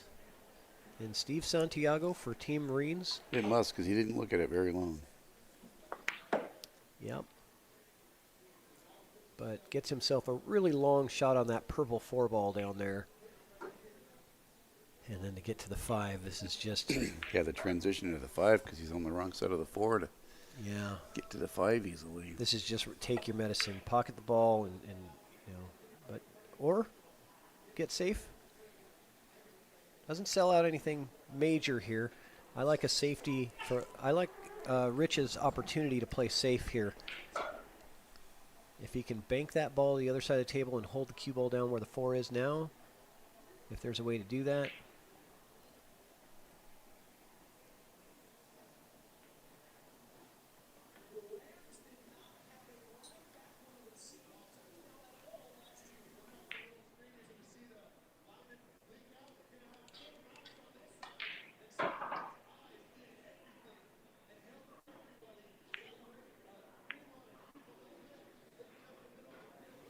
And Does he leave a window here? I think he did. It's so hard to tell with this camera. I mean, that would be an amazing window to leave between the 5 and 9. But Steve's looking at it like, yeah, their window is there. But he looked at it. It's like easy peasy. And not so easy. Maybe it wasn't there and he wanted it to be there, you know. Wishful thinking. Yeah. Sometimes we do that in pool. We talk ourselves into it. Yeah, I think it's there. Yeah. Okay, so Rich James, Team Army. Go for a 2 rail leave on this 5, or just the 1 and come up. There we go. Yeah, just 1 rail, come up for the side. He kind of got on the incorrect side, I think, a little bit on this 5 ball. So going to make the transition to the 6 a little bit more difficult here. I think you just drift down and be okay. Yeah, it's hard to tell from this angle. Let's see what he's got here.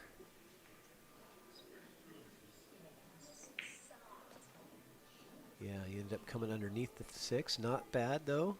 6 plays in the side. See if he can punch forward off that side rail and back out for the 7.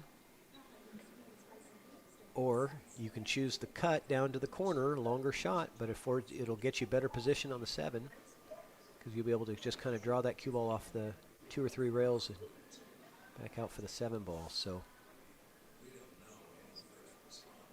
couple options here. I think if you're going for the side, you have to really punch it hard to get the cue ball over to the other side of the table, and that's going to give you the opportunity to miss it.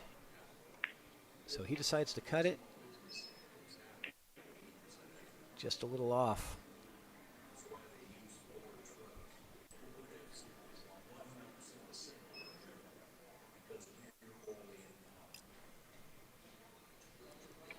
So Steve Santiago now coming to the table for Team Marines. This match has just been back and forth. You know, the biggest lead that we've seen was, 3-1 when Army was up 3-1.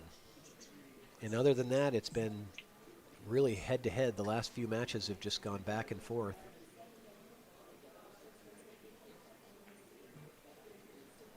And if this match, this entire event goes hill-hill, the hill-hill tiebreaker will be Bo Bologna and Justin Kiske.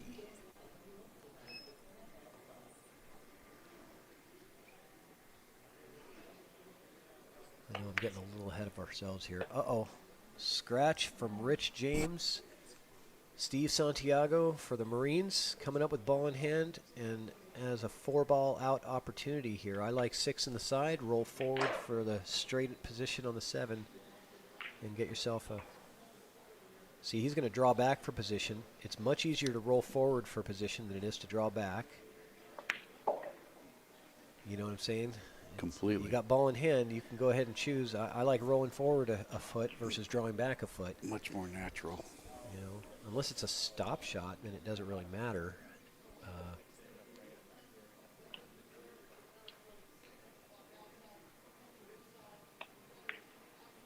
But that's a little bit of the inexperience there.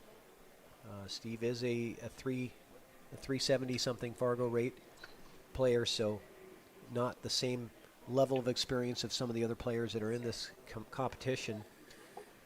I'm liking Steve's chances right here. He can pull this back. This is not Steve. This is Rich James here for the Army. Yeah, that was Steve Santiago for Marines that had the ball in hand opportunity. So Rich James getting the second chance after fouling to try to extend Army's lead. Can't ask for much more than that. Yeah. He kind of got a gift there from Steve Santiago.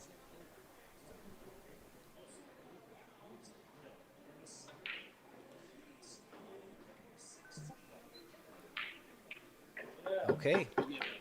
Army takes a 2-game lead here. That's the first time since 3-1. Yeah.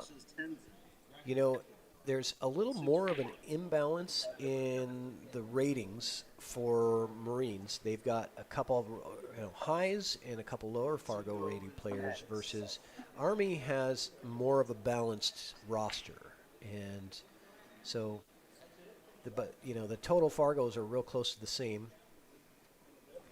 Same thing I ran into on the team we went to Lincoln City with. So they said, we got to come up with a name. I'm like, well, how about highs and lows? So there we went. Yeah, there you go.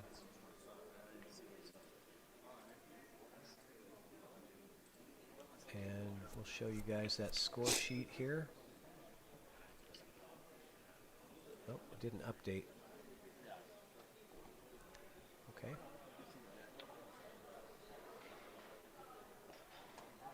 So we're roughly about an hour and a half in for 10 games. So it's about on the right pace we were thinking. Yeah, I was thinking 3 to 4 hour for a race to 15 team event. Competing with football today, so it's a little tough to compete for viewership on football Sunday. On a sunny football Sunday. Yeah, exactly. There's lots of stuff to do. So Jack Kiske with that break for Team Marines, and he's playing against Tenzin Castris for the Army. And both Tenzin and Jack are undefeated in this competition so far. Both of them 2-0. So it'll be interesting to see. Something's going to change there, right? Yeah, somebody's not going to be with a perfect record after this.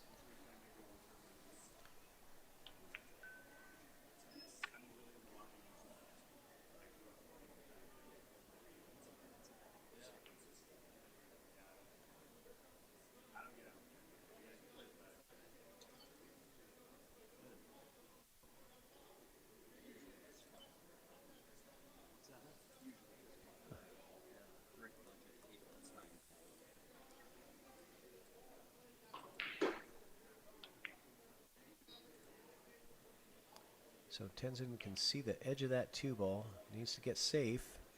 I believe he does. That's very well played. Gets the cue all the way back down table. And going to leave Jack Kiske kind of a tough opportunity here.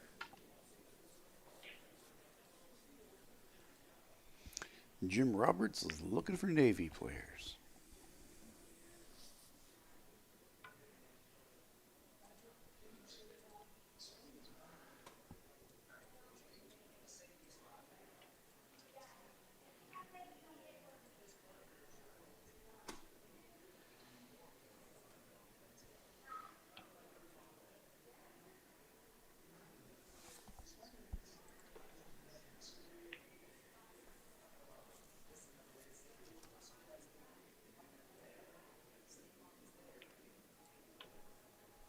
You know what's kind of odd here is I don't think, have we seen a slopped in ball yet? Yeah, we did see one earlier. One, that's right. Can't remember exactly who was. I think it went into a side pocket. Yeah, 7-ball. I think it was from Tenzin, actually. So Tenzin with a nice safety here, forcing Jack to have to kick 2 rails at this 2-ball. Gets a good hit on it. What's he going to get with the cue ball here? What's he going to leave him? Might see another safety attempt. I don't think it's got a clean pocket to go to here. So Tenzin for Team Army. He'll shoot this and try and roll that deuce up to the 4 there maybe? Put it right on it. He tried. Oh, he does have the pocket. He did have that pocket. He just gave a wave there, like maybe it went off the ball there. I'm not really sure what happened. I think he was trying to play safe, and he accidentally pocketed the ball. That's what I think. Been there before. Yeah.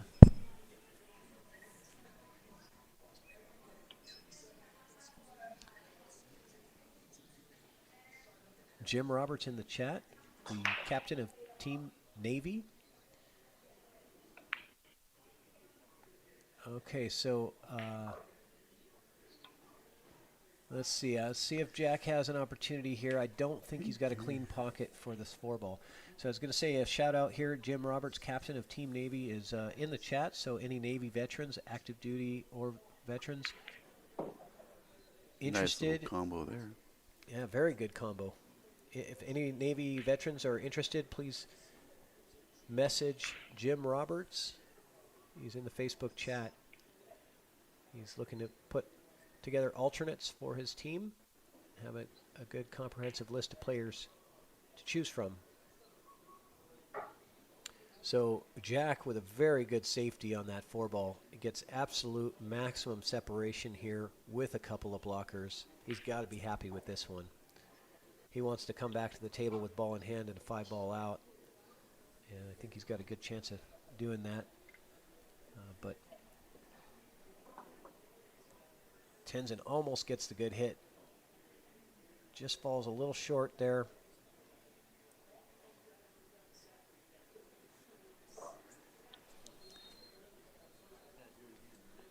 Well, here's a challenging out, but Jack has shown once before he's definitely up to a task like this. Let's see what he can do.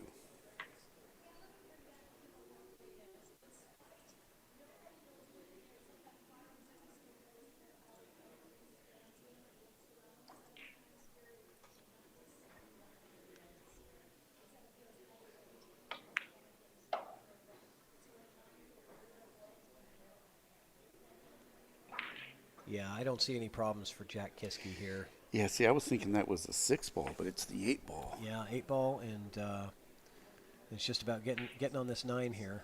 Opposite corners. Is he going to draw? Yeah, I think he'll draw. He's putting draw on this cue ball. Top left and lower right for the 9. Yeah, he doesn't mind this shot. Although his brother had a shot that was just a little easier than this.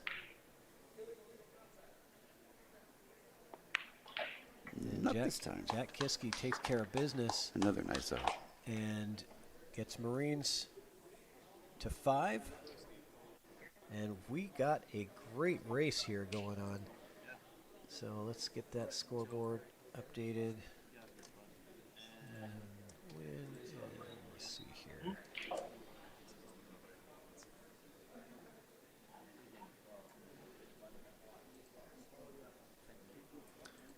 So we have Damien and Chicho coming up. Yeah, so let's see if this shows up here on the score sheet. Yeah, there it is. So there's the rosters for you guys. The next matchup is going to be Damian Cluis versus Chicho Pacheco. Closest I came to dipping was taking the instant Folgers coffee grounds and putting them in my lid when I was in the It field. is going to be the Marines, Chicho with the break. Let's get that off the screen. All right, Chicho to break. Here we go.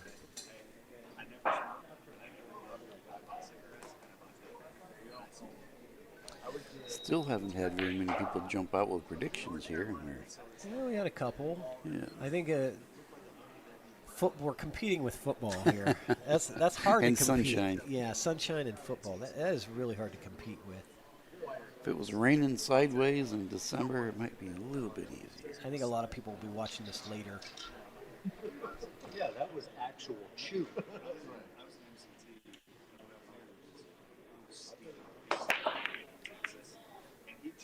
Chicho, scratch on the break. And, with that 2-ball tied up, I think I'm going for a 3-foul opportunity right here. I'm hitting that 1 down table, and I'm freezing that cue ball to the backside of the 5-ball. on the 5. Get yourself 2, right? And if the 1 ball goes down in here into this bottom traffic, you'll have more blockers to get for the third foul. So. But once again, we don't know the tendencies or the abilities of these players. So. Well, Damien is a high 400s rated player, and I think Chicho is right in that area, maybe in the lower 400s. I think probably 3-foul was the least of his. Oh, ball in hand miss from Damian Cluis. And Wouldn't that have been something if he got a lock-up safe by accident there? yeah, I think he's got the sides that he's got the edge of it. Yeah, he does. Don't think the scratch will be in play, but there's a lot of problems in this rack. So Imagine if that one would have rolled another inch, though, because he has no kick there with the 3 and the, whatever that is, maybe the 6. blocking the kick lane. And that's why I was looking at the 3 foul right off the bat. Whenever you have a scratch on the break and there's a bunch of problem balls everywhere, go for the 3 foul. You already got one. It's the right thing to do in that situation. I had a buddy do that to me once on a miscue when he was already kicking my rear end. Oh, yeah, miscue on the break. Nothing moves. Oh, nice combo from Chicho.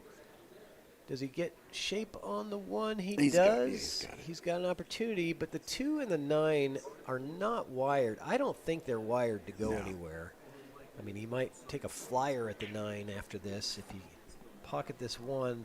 What do you think the chances of that 9 being wired off the carom off that? What is that? The 4 maybe? It's possible. Can't tell from this view. You really can't tell. It is possible. Wonder if he's going to try to break it out with some spin here. Yeah, he does. Nice shot there to break out the 2. But the 3 is still a problem. That's a tough transition. Yeah, I mean, you've got problems all over the place. The 2 is a problem. The 3 is a problem. Now, if you can break out the 3 here, you're golden. But, I mean, that's a lot to ask.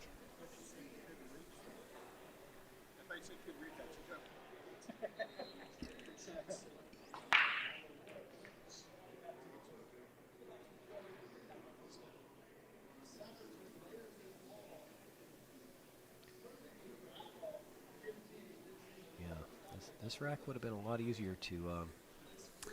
I don't think he can even break this 3 out. Does he have to go to the side with this ball? I think you go on the side and you try to come 2 rails down towards the 3 ball. But do you think that cue escapes the 9? Yeah. Yeah. Okay, there it did. I do. He just didn't get there. He got in the side, got in the corner pocket. And what's Damien going to do here with ball in hand? So That shoots safe. Click it off the lower rail and try and get it up underneath the 4. Put the 7 right in between them both.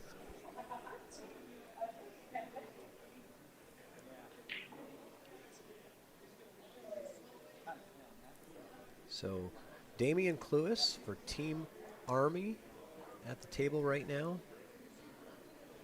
He's going to thin it and send the cue up table and try and leave the 3 behind the 7, I think.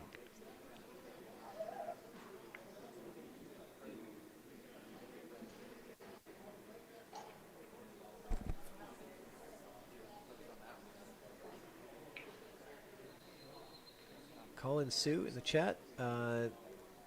There's only one player that's over 600, and that would be Jack Kiske in this event. These are Fargo capped teams. We capped the teams at 2,050 Fargo rate points for a team of 4.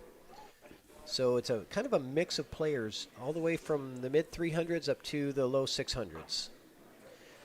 But Chicho Pacheco right now playing for Team Marines. He is about a 430 something Fargo rate. And what's he going to end up with? I think Damien can see a sliver of the 3 ball here. You can see a piece of it, maybe not enough to pocket it. The safety is going to be hard here because that cue ball is going to come off the rail and come back into the 3 or the 4, and a good chance of selling something out here. So he's going to kick at it, I think, off the bottom rail and kick up at it. That's not a bad idea. I think I'd kick off the side rail and the long rail and try and stick it behind the 7, but yeah. Let's see what happens now. Yeah, so ball in hand. Both players have been recipient of ball in hand a couple of times in this rack.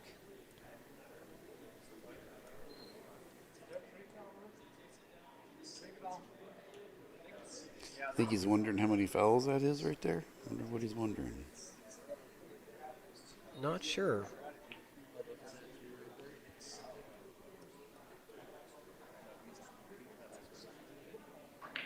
Pretty sure he had a good hit before that. So I do not believe he's on 2. Yeah, I mean, even if he's not, I'm still going to play, I think, the safety here because it's so easy to play safe. Yeah, I'd put it behind the 3, off the long rail, scoot it down, and put the cue right against the 4. It's just a good opportunity. Yeah, I mean, you can almost just do a stop shot from that angle that he's got right now. You can almost do a stop shot, and you're frozen behind the 4, and you know you can get a good chance of ball in hand with everything wide open after that.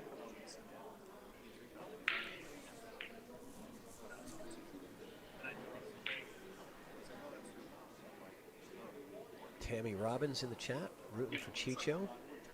I mean, he does have a shot. It goes in the corner, doesn't it? Oh yeah, I mean, I think he's got a shot. It's just hard to control the next, the position on the 4. If he puts it in the corner, 'cause it's going to run into the 7. No, I'm talking about The corner up table? the far corner, the far right corner. Just run it up and then put the 4 in this near corner. But he's shooting safe, I believe. Yeah, I think safety is the correct play here. You know, it's pretty easy to execute. Gives yourself an opportunity to get yourself a ball in hand with a much easier chance to get out. You're improving your odds by playing safety. I think it's the percentage play. It's the right play to do.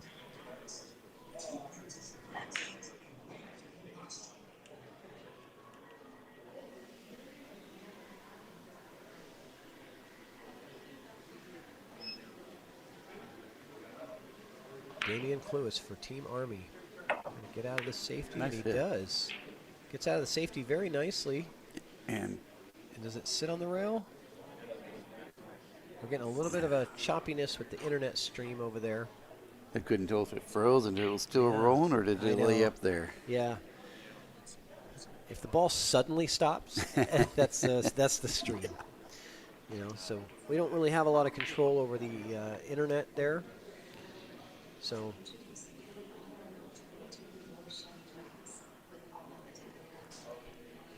But it's been holding up pretty fair for us so far.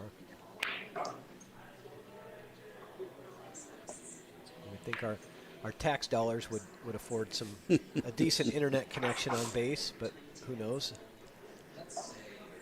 Yeah, but you never know how many people are in the room drawing off of it, you know. Yeah, it wouldn't matter unless they're actually uploading stuff. Like if they're actually streaming something out, then it would affect it. If they're just downloading, it doesn't have any effect. They're watching stuff. That's just me showing my Wi-Fi ignorance. It's all about the upload speed. So So there we go. He's got a 3-ball roll down, 4-ball. 4 to the 5. Let's see what he can do here. yep, he's looking at see if it goes. He's looking to see if that 4 passes the 7. Sure looks like it does. Now he's looking where he wants to cue for an angle. Okay, so he's planning out. Good idea. Make sure you have a good solid plan in place.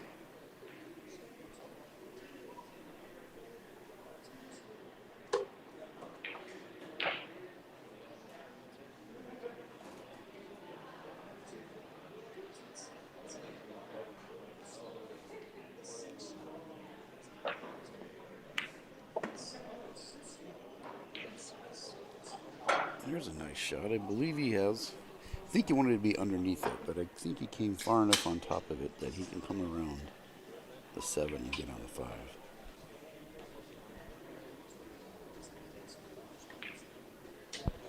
He can draw it also, for that matter. See, I like how Chicho puts his Marines sweatshirt on, so Mhm. we know he's playing for the Marines here. Well, I'm not good with names, but one of the Army guys has an Army shirt on, so that makes it Okay. easy there too.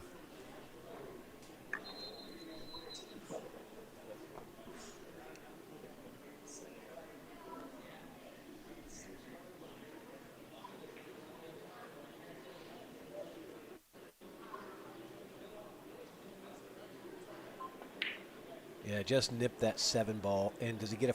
Oh, he gets a lucky He fluke does. here. And a leave. So Chicho says, okay, sorry, not sorry, taking it. But he's going to have a long shot on this 5 ball. But the reward is pretty natural position if you can avoid getting behind the 9. He's going to have pretty natural position. You just got to bear down and make this ball. Don't try to do too much with it. Center cue ball here.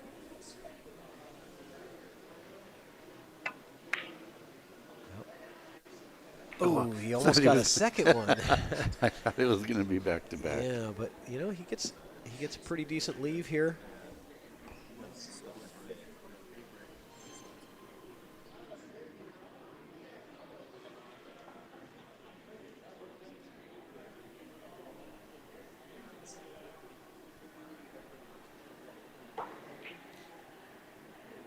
And Damian Cluis with a tough cut on the 5-ball, drills it and gets a nice bump on the 9 to get perfect shape for the 7.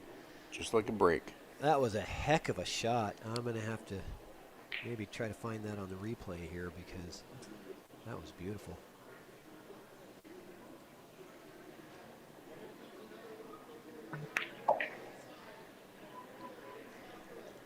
Well, does he go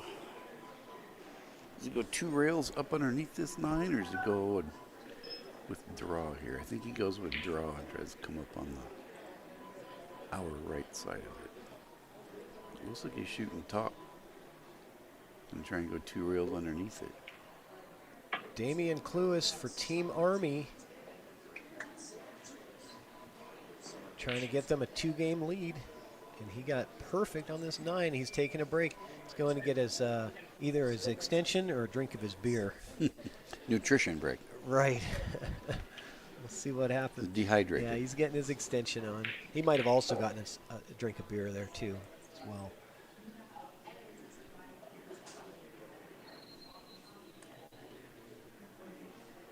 Started off his inning here with a beautiful cut on the 5-ball, and that earned him this opportunity here. And takes it. Team Army gets a 2-game lead, and we're going to check out this replay. Damian Cluis with a clutch cut on this 5-ball. Take a look at this. Cuts it right in there. Comes around, smashes head onto the 9-ball for perfect shape to get himself the opportunity to get out. What a rack by Damian. Really had to come with it there. Great job, Damian, from Team Army, giving his team the 2-game lead.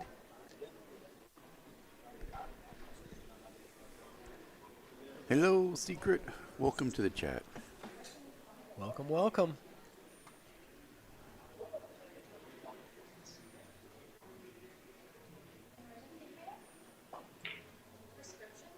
All right.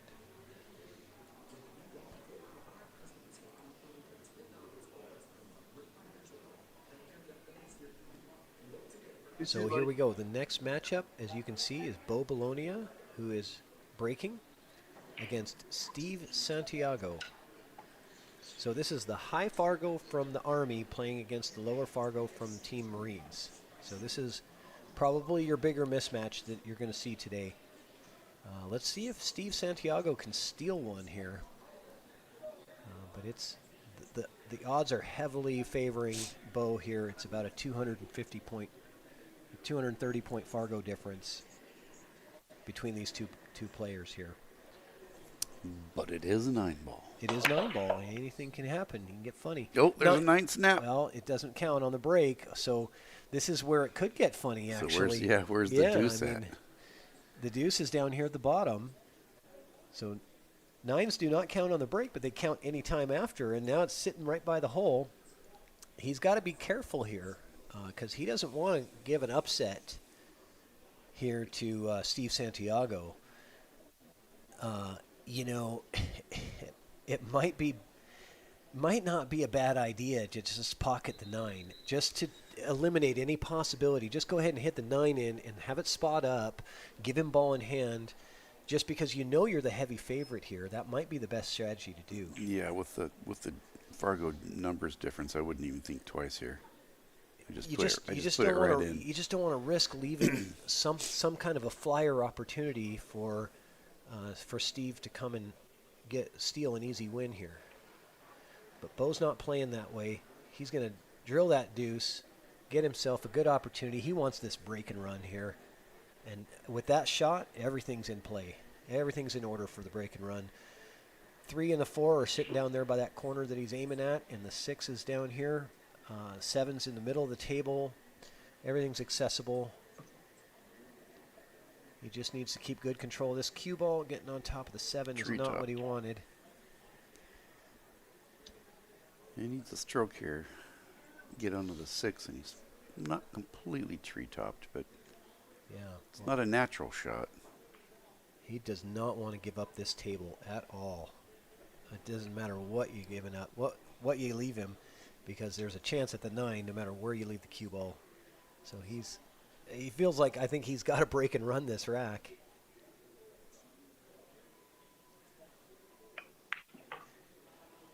Okay.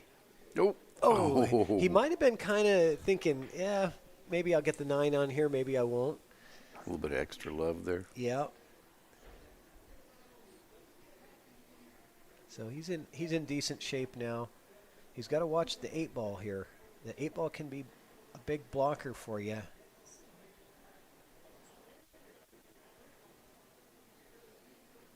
It could come into play on this shot, getting a shape on the 7.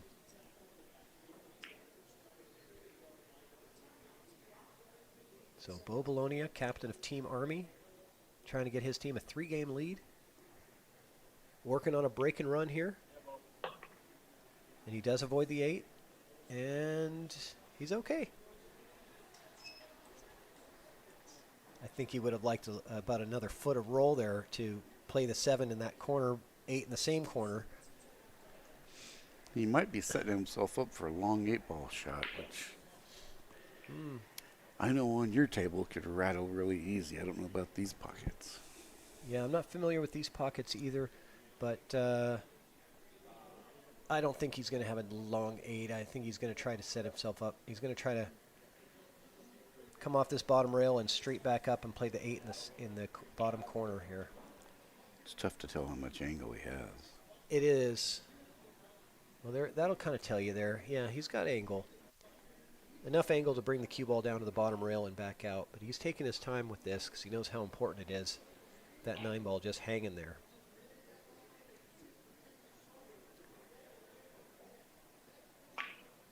Oh! Oh, and he makes both balls. He gives it a wave. Does that count as a break and run? Actually, it does. It does. It goes on the score sheet as a break and run for Bo. But, I mean, that's how easy it is to miss that 7 ball. Yeah, boy. You know, that was risky, man, because if he leaves, anything. 3 ball out. Yeah, and with the 9 hanging like that, we could have seen an upset, but Steve Santiago never got a shot at the table. Bo stayed in control the whole time. Yeah, with a 9 hanging like that, it's basically a 2 ball out. All you got to do is make the first 2. The 9's automatic. And Team Army has won 4 of the last 5 racks. And They've had swings both ways. yeah. So they've come back from being 1 down to 3 up. Because it was, what was it? It was 4-1 Army. Or 3-1. 3-1 Army. 3-1 Army in the beginning. Yeah, and then they tied it. And then Army won up a couple and the Marines, yeah. Yeah, so it's gone back and forth. And then now it's the last 5 racks has been mostly all Army, except for the upset between Tenzin Castris and Jack Kiske. That was the difference. Tenzin lost that one for Army. Not an upset, sorry. Jack Kiske won for the Marines. So here we go. Rich James versus Jack Kiske. Army cracks the halfway point.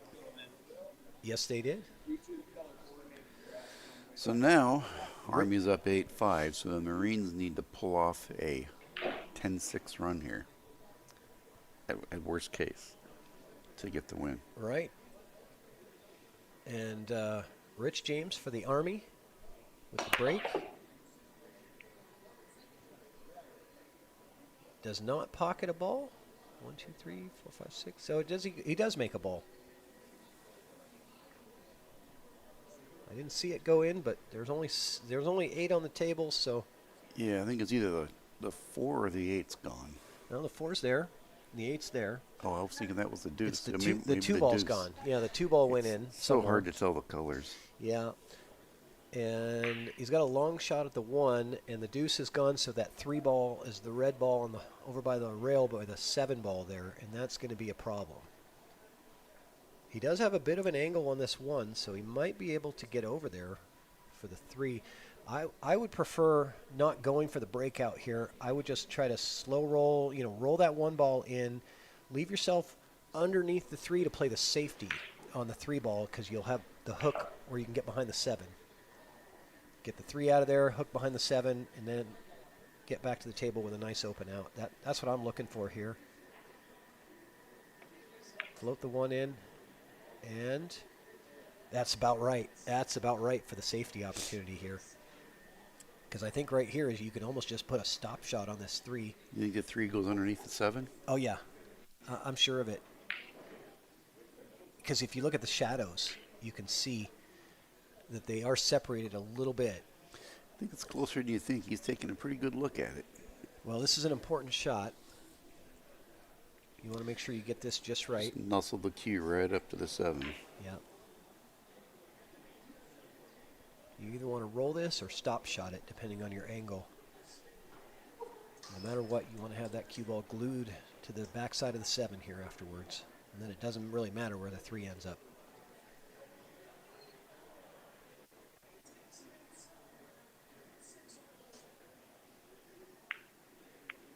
So he went for it. He went for something there. Maybe the safety wasn't really as good of an option as it looked on camera here. But that is the 4 ball. The purple 4 is on the bottom rail, so he's got from the 3 to the 4 is pretty natural. The 5 is over there by the corner. Yeah, the 4 to the 5 isn't bad either, as long as he has some angle. Well, the 5 is really easy to pocket from anywhere, pretty much. So this is Jack Kiske shooting. So he's definitely the favorite to get out of this rack right here.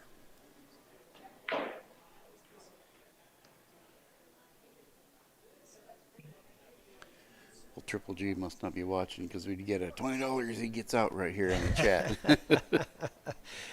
He did good on his sweat bets last night, I think. Oh, we turned that one loose. Oh, and he gets away with it. Yeah, well, he wanted to make sure he got around that 7 ball, so that's why he put a little extra on that one. Now, depending on his angle here, I'm not going to try to predict what he's going to do here, but I think he's going to come back and forth. Go over, over and back. Yeah, back and forth. Oh, Jack Kiske gives up the table. He had his leave. Yep, and this is Rich James's opportunity, and I have a feeling that he's got to do it here. You don't want to give the table back to Jack with any opportunity, because you're probably not going to win the rack if you do. So, and I think Rich knows this. So Rich James at the table for Team Army.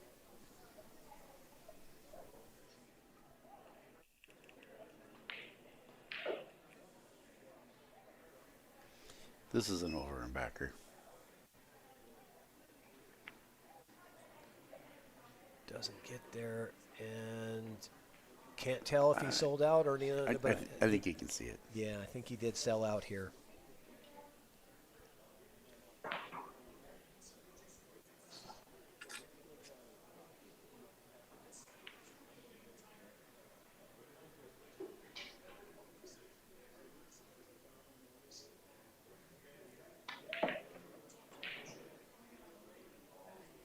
Probably a little straighter than he wants, but he's still at the table.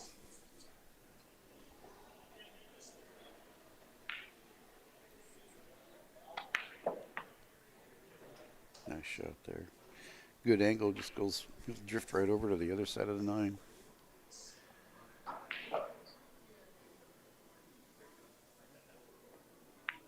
Just like that. Yes, sir. Perfect. Ball in hand shape on the 9 ball. Nice execution. Yeah, good speed too. And Jack Kiske for Team Marines gets it a little closer. 8-6. And next up, we're going to have Tenzin Castris versus Chicho Pacheco. And then you'll be up, still in the break, and then we'll get the next. And that gives Jack Kiske his fourth win of the match. So Is he 4-0? yeah, he's 4-0. So Jack Kiske has won 4 out of the 6 wins for the Marines. He's got 2/3 of their wins, and he is their He is their high Fargo, so he's got to carry him, and Gotta he's pull your weight. Yeah, he's carrying the weight, but he needs some help from his teammates here, because you can't do it by yourself in a 4-man team. You need your teammates to kick in here, and so far the balance of Team Army is proving to be more effective, just slightly, I think. Yeah, it's different in sports. It's amazing how, different team sports can be taken over by one player, but other ones are true teams. Like you only get every 4 games you get up, It's like, Well, you see it in football a lot where a team will Yep. pay like an insane amount of money for a Yep. quarterback, and then they don't have an offensive line. hell, because, imagine that. because they can't afford it, right? Yeah. But if We you don't get, know anything about that, If you get right? a lot for your trade, you can draft a couple, It all comes around. I don't know. We're not really talking about any team specifically here. But like basketball, a player can touch the ball every time. But like baseball, it doesn't matter how good you are. You're only going to swing the bat 1 out of every 9 times. Yep, that's true. So Tenzin Castris for Team Army with the break. I recommend more of a side break than that, and he scratches. Is that 9 going to lay up? Look at that. Oh boy, 1-9 combo Yep. coming up here for Chicho. And Team Marines needs an opportunity like this. Look at this. This is the golden opportunity. He's licking his chops. Oh yeah, he's not even considering any other option, of course. Ball in hand. Well, especially with that bad 3 ball sitting there.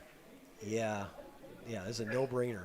Got to go for this 9 ball. It's got to make sure you shoot it hard enough to either make it or blow it out of there, because the last thing you want to do is hang it for your opponent. Now let's watch the volume in the room. After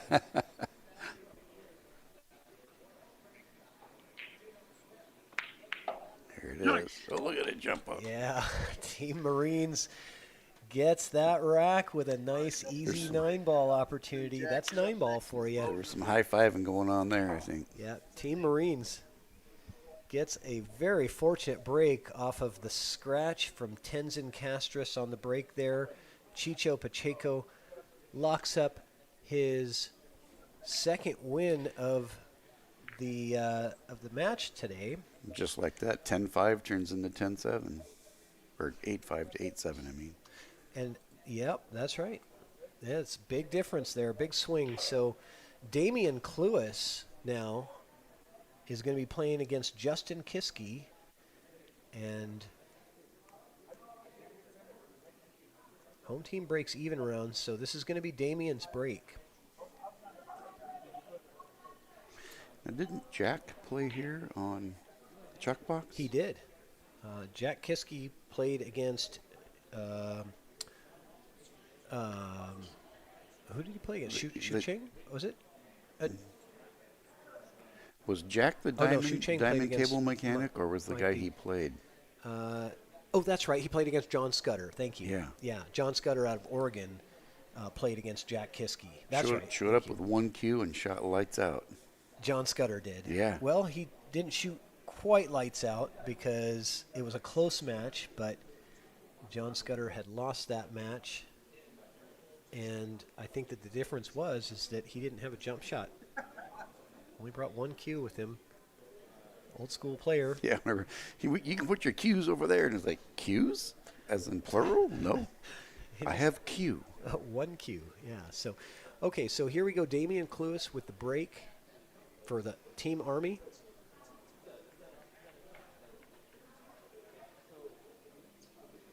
So Army's thinking, we got to get a win here, because they don't want the Marines to pick up the steam, 3 in a row.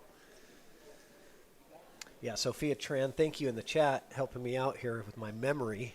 It was Mike D played Shu Ching that same night. That was a good matchup that night for sure.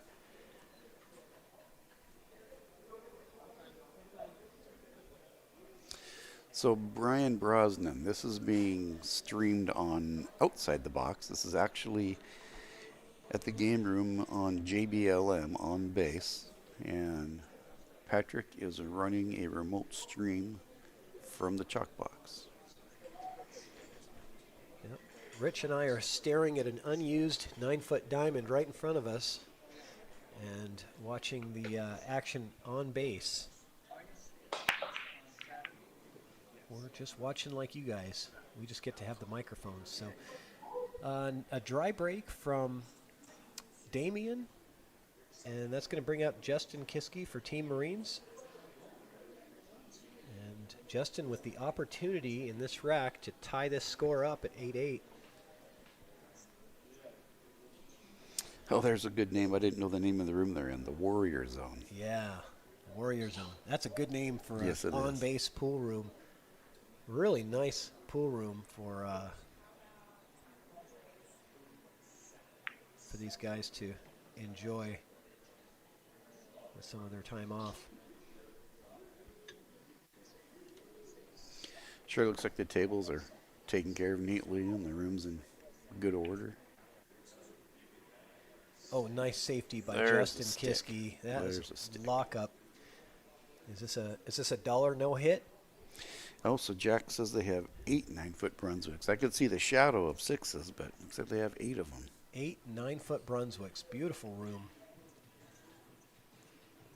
And I saw somebody walking by with a Corona, so I know they're serving beverages in there too. So Looks like Brian Brosnan is on the way there. okay. He says, I'm going to give that empty table some company. All right. Well, I believe you do have to be escorted, or you have to show your ID on base. There's a process to get on base. So, oh, nice hit there by Damien to not give up ball in hand, and he gets rewarded with a great roll after that. So Justin's going to have to go get his jump cue here, and he is going to get Shorty.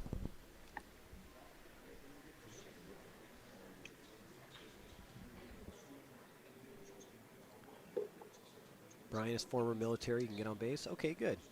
Awesome. You've got a pass? Fantastic. Get over there and cheer on your team. Okay, nice jump shot from Justin there. Gets a good hit on the deuce.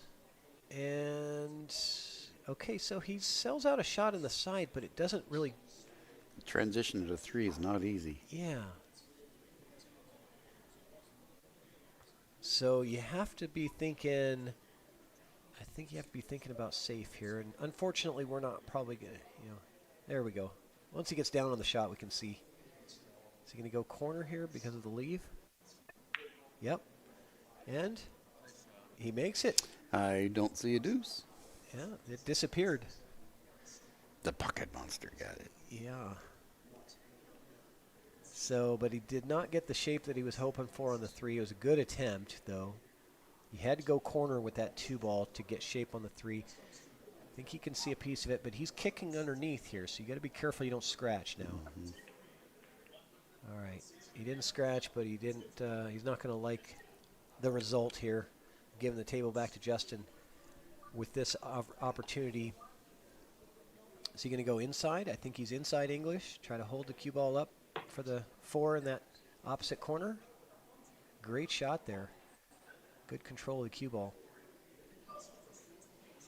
And Justin doesn't take much time. He doesn't mess around. Just gets right down and gets to work.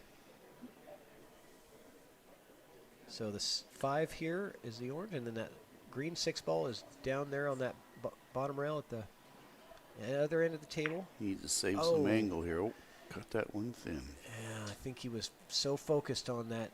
Leave on the 6 was important because he had to get around to the 7. The 6 to the 7 was the tough transition here. And I think that's what his brain was on, is making sure he had good shape. So that can sometimes cause you to miss those shots. So Damian Cluess for Team Army at the table here. Let's see how he does with this 6 to the 7 transition. Is he going to just try to float it straight down past the 8? Or is he going to go inside 2 rails and go to the short side of the 7 here? That's what I'm thinking. Top left and drive 2 rails. That's what I like too. Nope. He just goes 1 rail and down. I think he's got this, but not easy. I don't think he does. He's got a kick at it. No, I think he's got enough room to pocket this ball. It's just not the shot that he wanted. Oh, maybe you're right. We'll find out here in a second. No, I think he's got room. He does have room. Makes the 7. And a little funny on the 8 here. The scratch might be in play. He's got to probably draw to stay out of the scratch. Draw to the bottom rail and come back up. What are we going to see here? Is Army going to go up by 2 games, or is the Marines going to tie it up here? We'll know in about. Shooting center ball. Oh, he goes to the corner. Uh-oh. Okay, time. This is a chance for the Marines to tie up the score. Justin Kiske gets right down and. I'm not wasting any time. Well, he did take a second look at it here this time. Making sure.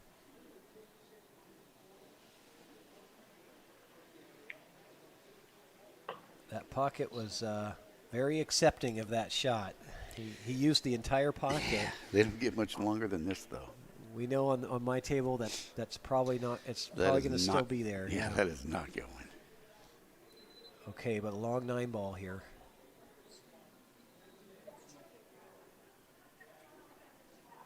Marines need this one. It's a clutch, pivotal game here. Got it. Did he? No, he didn't. It sure looked like it was, and then I he know. stood up. Yeah. Well, maybe he shouldn't have stood up. Yeah. Yeah, stay down I until don't know. it. Stay. What do they say? Yeah. Stay down until it goes in. Yep. And that way that we can see on camera the whole time. If you're getting up on your shot. So there we go. So Army with an easy 9 ball to get a 2-game lead here. And Damian Lewis with the win against Jack Kiske. He must have rubbed the long rail corner. Excuse me, that was Justin Kiske. I apologize. Now this next match is going to be, we're restarting back to the start again in the rotation. Jack Kiske versus Bo Bologna rematch. And this time it's going to be Jack Kiske's break. And this is a rematch of the very first rack of this competition. And Jack is still undefeated. Jack is still undefeated. He should have lost that first rack to Bo. Bo missed a very unusual 9 ball in that first rack of the event. Although the cue ball was on the rail for him on that shot, it was still very makeable for him. So let's see if that's something that he can come back from. I know he wants this one, but Jack, knowing that he's right now carrying the Marines. And the Marines know they got to pick it up a little bit because they can't just, they've been trading punches. They've been keeping this 2-game separation. And as it gets closer and closer, that pressure will start to mount on Marines as Army nears that. Yeah, you don't want to be at 11 when the other guy's at 14. Yeah. It's just a really tough spot to be in. So as you get down to bring it down to the wire. 11-9, 12-10, those are big numbers. It's only one win, but they start to mean more mentally. Yeah.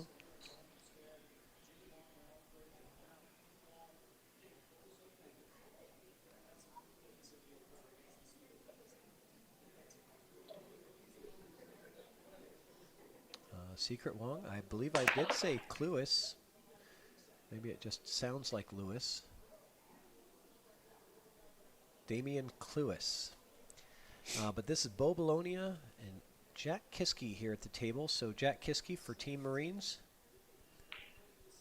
Carrying the weight of the team here so far. Jack puts down a nice break. Gets a look at the 1. Don't believe it plays though. I don't believe that 1 ball has a pocket, so I think he's going to be looking at where he can play safety on this, unless it does pass the 4. Nope, it doesn't, so he's playing that safety. Or did he pocket? Oh, he banked it in. Well, that works too.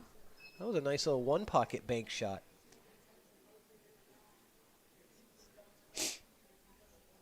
Heck of a shot by Jack Kiske there. I do believe that was intentional. And I don't want to commentate or curse it, but he's got a good opportunity to break and run this rack.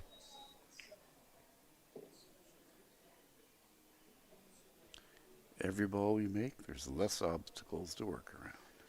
Yeah, that is true. And he's jacked up over the 6 ball here. No problem. Nice spin to the 4. Yeah, he plays pretty good when he's shooting over the top of a ball. I've seen him do that quite a bit. He's got really good accuracy.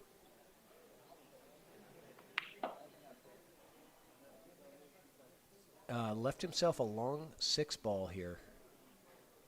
I know he wanted to get more action off the rail than that. So you just got the 6, 7, 8, 9 left. Is this cue ball going to run into the 9 here? Okay, he missed. Oh, no. Scratch on that shot from Jack Kiske. Pounds his cue on the floor in frustration. Well, he knows he shouldn't have left himself that long of a shot on the 6. And I think that's where the frustration was, is that leave on the 6 could have been quite a bit better. Yes, Jim Roberts, I will show the score sheet. Let me just get that fixed up for you guys. So Bo Bologna now with ball in hand and an opportunity to extend the lead for Army.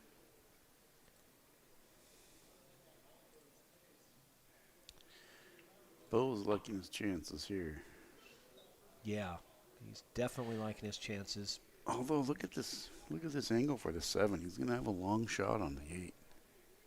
I think he's got a little angle, so, cheat the pocket a little bit, right? And move that cue ball out away from the rail a little more. So that's pretty good there. Yeah, it's not a walk in the park, though. $1 says he gets out. No, I think you're right. I'm just saying it's not easy, but Bo's got a lot of skill. Ooh, so close there. Okay, he's off the rail. That's nice. Good opportunity here.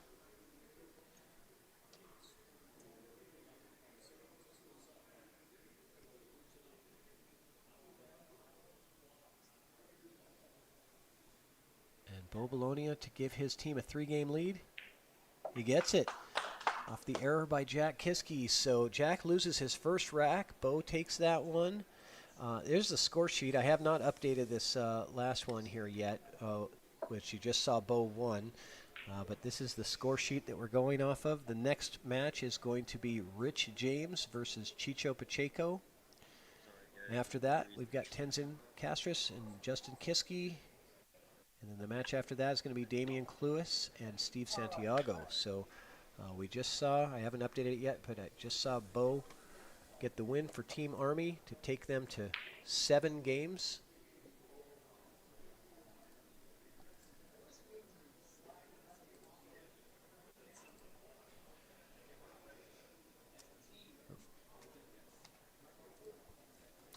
So this is a kind of a pivotal one for Marines. They need this one for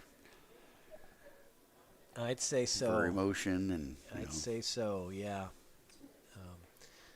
That was a big one, and Jack knows that he let that one get away from him. He had the break and run opportunity for certain that I know he's comfortable with. I'm sure he's very frustrated with himself for missing that 6 ball or getting the poor shape on the 6 that caused the miss on that 6 ball.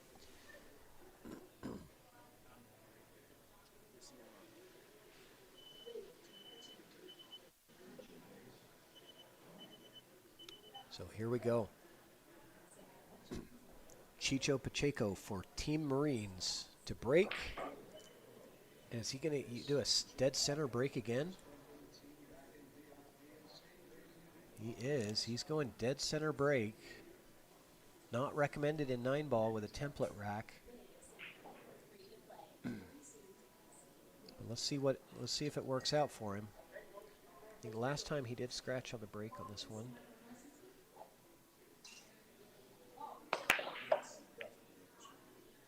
3-ball. 3-ball goes in. Cue ball rolls back and forth and does get shape on the 1. He got a couple balls in. He got 3 balls in on that break. Holy I was cow. watching the 3-ball the whole time, so I didn't see the other ones. I didn't either. Yeah, so he's got 3 balls in on this break. He's going from the 1 to the 2 and then 2 To to the the 5. 5, yeah. So the balls that went down was the 3, 4, and 3, 8. 4, and I think 8. no, the 8 ball's still on the table. 3, 4, and 6 went down. Mm-hmm. That's the 8 ball there. So you're not going to get much of a better look than this after a break. So maybe he's got something with that center break. 3 balls down. And a look.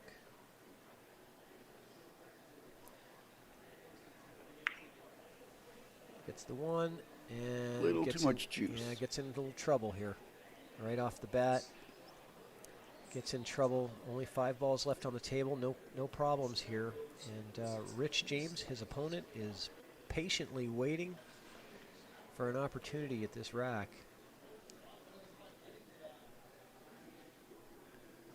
He's measuring the ghost point.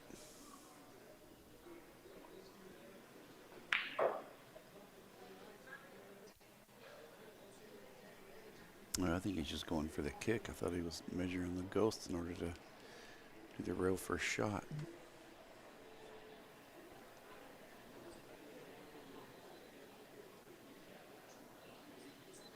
Let's see what happens.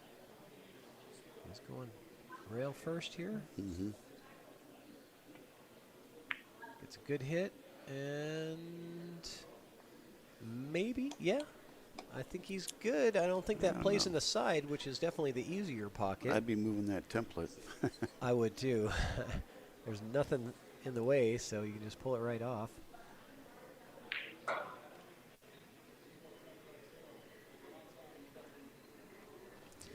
Yeah, I can't tell if he has a side or not.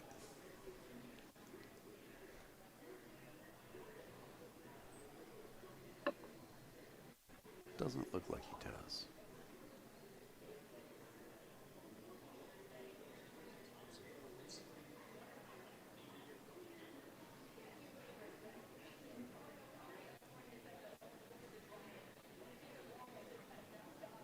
Yeah, I think he's got to either go corner or play safe here. I think he's going corner. Yeah, and he ends up with a safety. He did get safe out of that. He wasn't playing safe, but he got safe. I believe. How badly do we want more camera I angles? know. You know, I feel like I'm leaning my head to the side of the screen to see, does it go? You know, we get spoiled with all the different camera angles that we have available to us in our normal streams.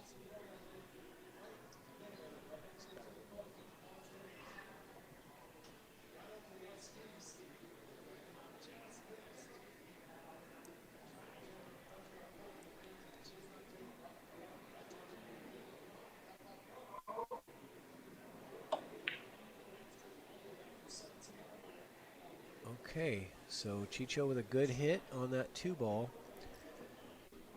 Doesn't sell out ball in hand. Got a long deuce. Rich James with a very long 2 ball. But the nice thing is he doesn't really have to do much. Just follow that cue ball down a little bit.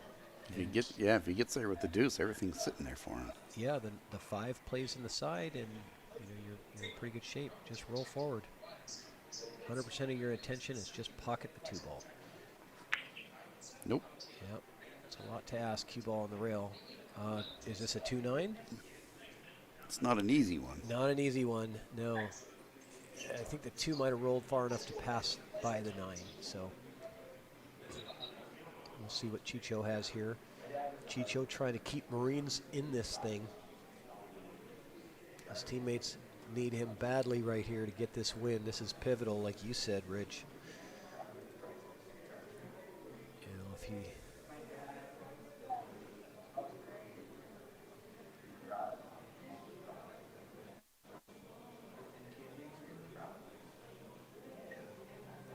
See what he's going to do here.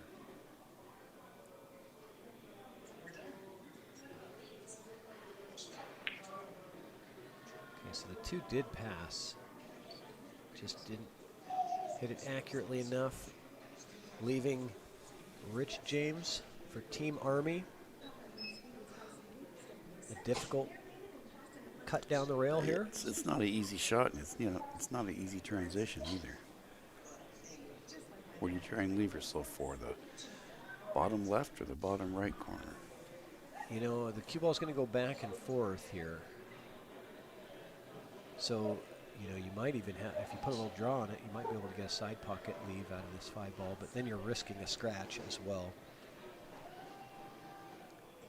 I think I'd just roll it down and try and get the cue between the 5 and the 9 and go for the top right corner just like that. Oh, beautiful. Goes back and Look forth. at that. That's perfect. And he does give himself a side pocket here for the 5, which is, I think, a little better odds for him. It's a little steep, though. I think he's probably going to come around the 7 and put the 7 in the top left. I don't know if he can hold that. No, I don't think he can hold it either. You have to watch the scratch here.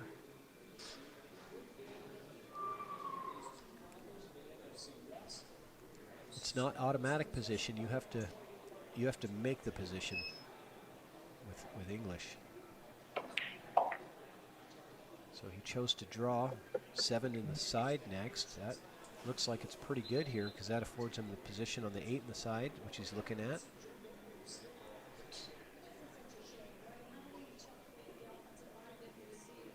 Planning his map here. Rich James with the opportunity to give Army a 4-game lead. That's big. Marines Yeah. would have to go 8-3. It would be, yeah, it would be a real tough road for the Marines here.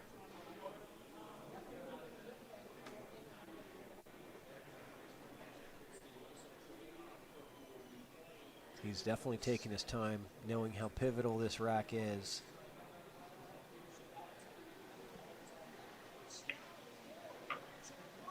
Nice shot. Yep, I like it. Float forward for the 9. Pocket speed, roll right down. Yep, nothing to do but pocket the 8 ball and don't hit it too hard.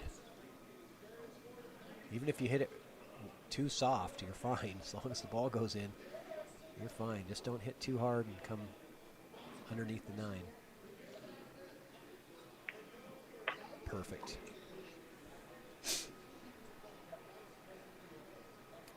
Rich James, Team Army, with the 9 ball. Give Army a 4-game lead here.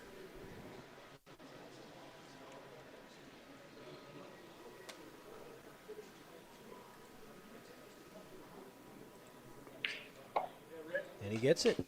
Army with the 4-game lead. Nice out. And man, we are seeing quite a streak here from Army in these last 10 racks. It's been quite a bit, all Army here. I'm going to put the updated score sheet up here as soon as I get it saved. And let's take a look here. Yeah, look at this. The last 3, 4, 5, 6, 7. 7 of the last 10 racks has gone to Team Army. So they're definitely turning it on here. And with the last 3 in a row there against some of the, the higher rated players from the Marines took the losses. Justin Kiske, Jack Kiske, and Chicho Pacheco took 3 in a row losses there. So now we're going to see Justin Kiske match up with Tenzin Castris. And yeah, this is getting good here.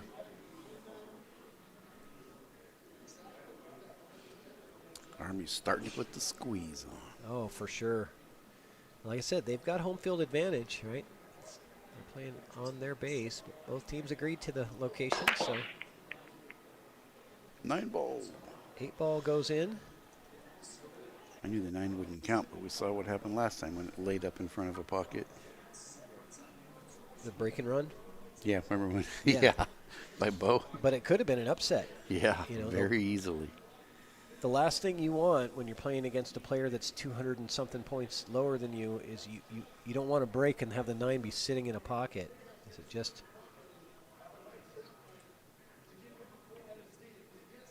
Safety play here. Doesn't get it.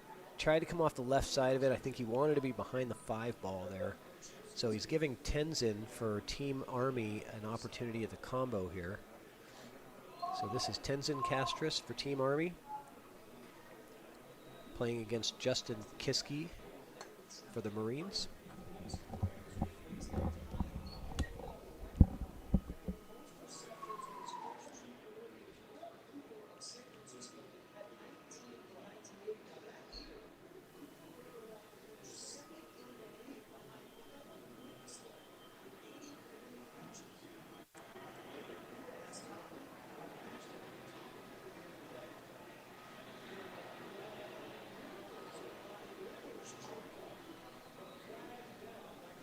Tenzin being very deliberate on how he wants to approach this rack here.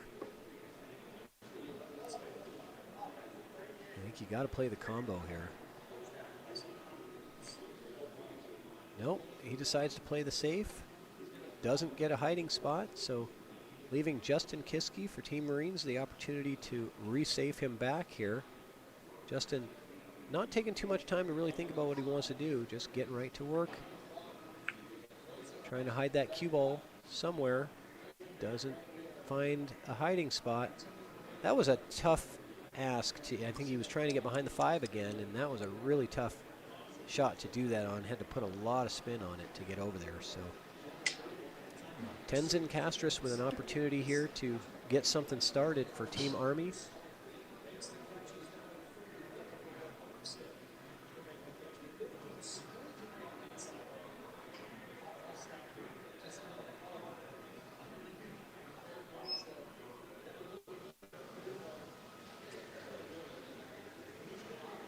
Taking his time. We're seeing quite a bit of a difference between two players, one taking a lot of time with their shot and preparation, and one that's not taking very much time at all.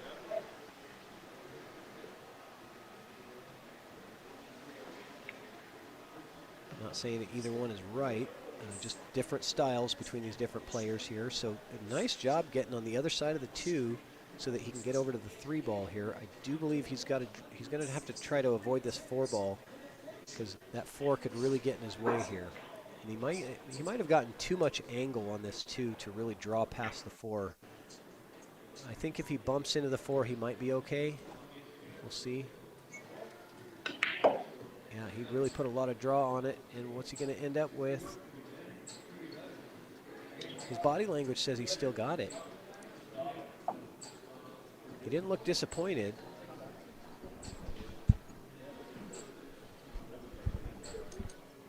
So, yeah, he's still got the opportunity here on this 3 ball. So, good shot there by Tenzin to draw around that 4 ball.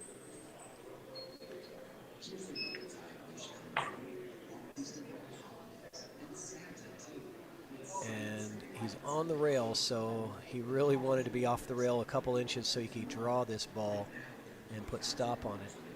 Being on the rail here is going to make his leave a little bit tougher on the 5. You might just take your medicine and slow roll this in.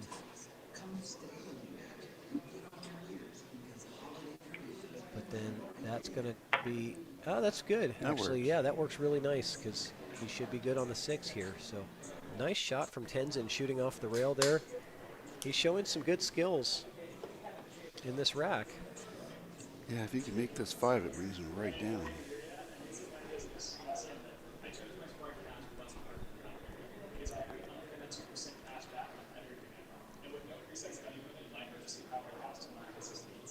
I think it does.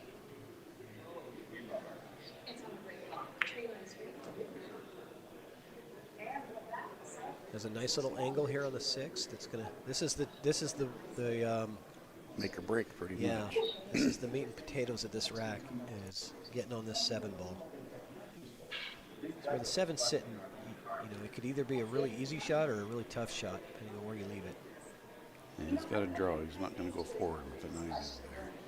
Right. And he does draw, and he gets a nice, Beautiful. easy look Oh at my the gosh. 7. Ball and hand shape. Yeah, you could not. You call that suitcase shape. Suitcase shape. We don't know why you call Yeah. it suitcase shape. A couple of guys I hang out with say that, and I got a lot of respect in their games, so it kind of rubbed off. Look at this. Even though he's got perfect shape, he's still taking his time to really, you know, get dialed in and stay focused. I like this player here.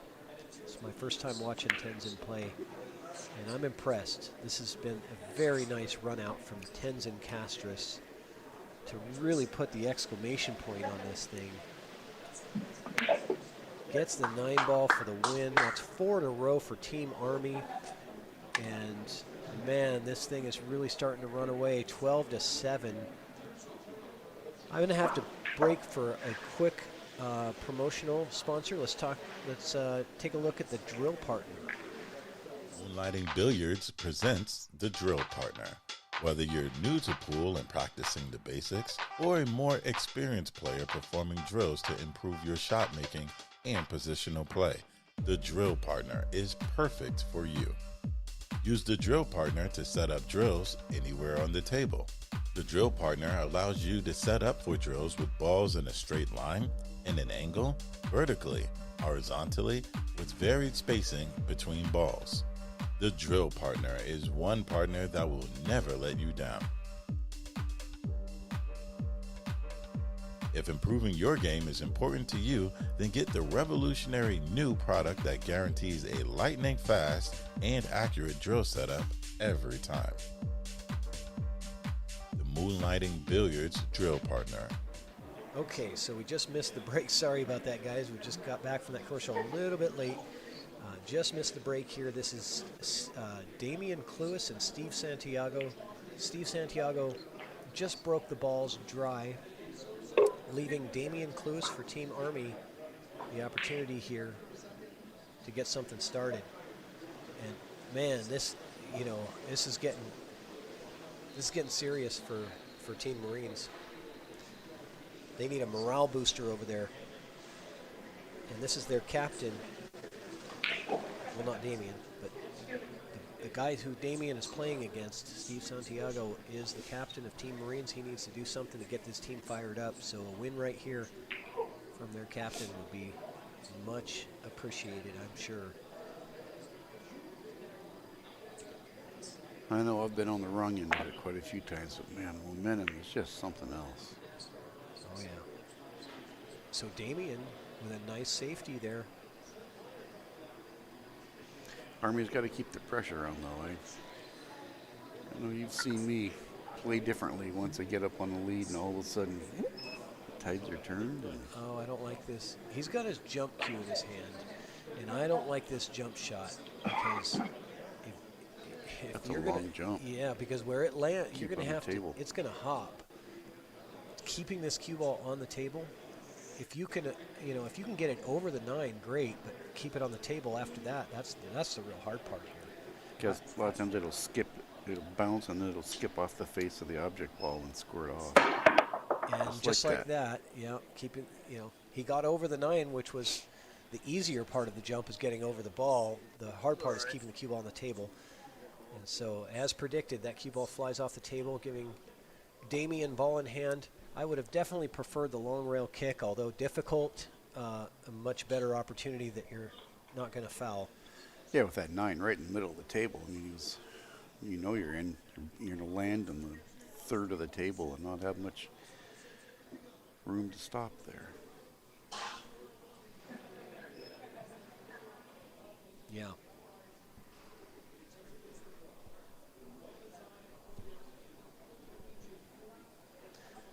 So, what are the odds that Damien can run out here? Well, they just went down after that shot.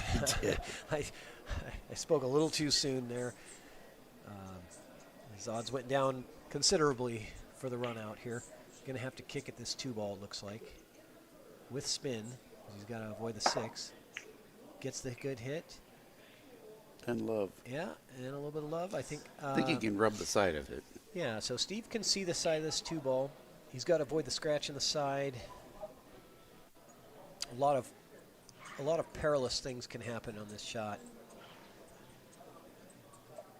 So let's see. If he's shooting for the side, this cue's going to have some speed.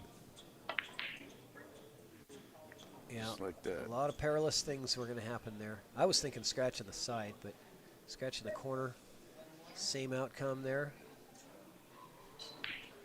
So that is foul. So that is foul number 2. Yeah, I was going to say the first ball in hand didn't go as planned. Let's see what he can do now. Yep. And I don't know if any of these players are really paying attention to the 3 foul opportunities. The way the table is laid out, it's not really that easy of a one for a 3 foul. Not yet, but you know, this is where you keep it in your back pocket if you need it. He's on 2.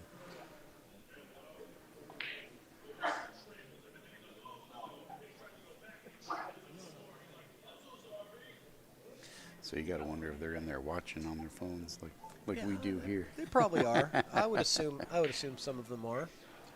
I think they might actually have it up on one of their TVs up in there.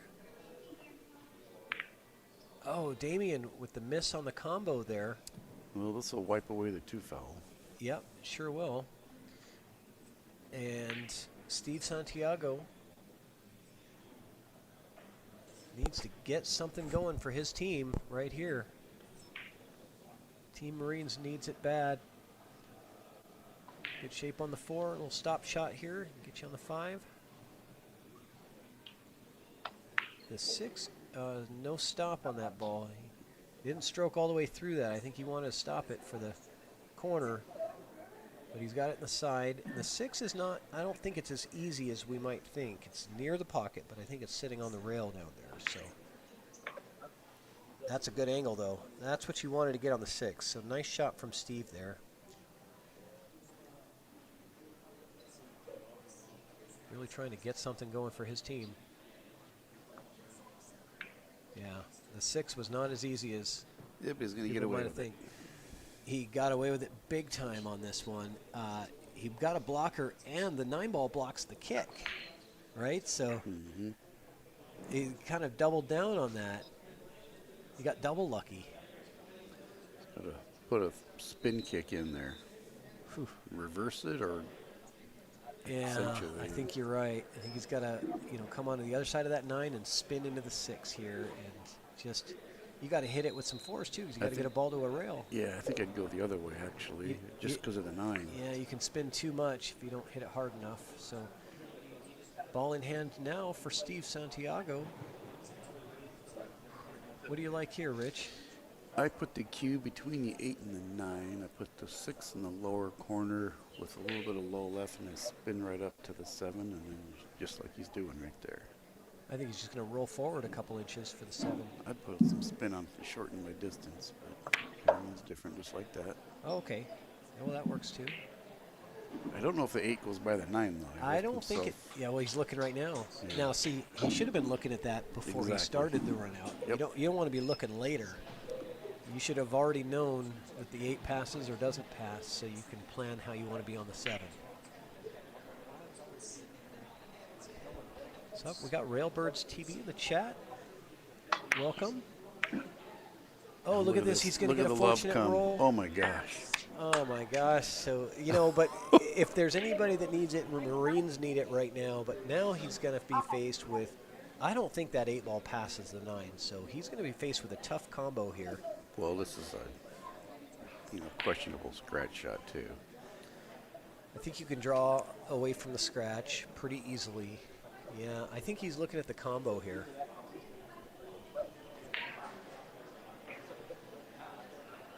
The hard part there is if you don't make it, where do they end up? I'll tell you what, if Steve Santiago makes this 9 ball, you're going to see some new life be pumped into the Marines right there. We'll watch the Yeah.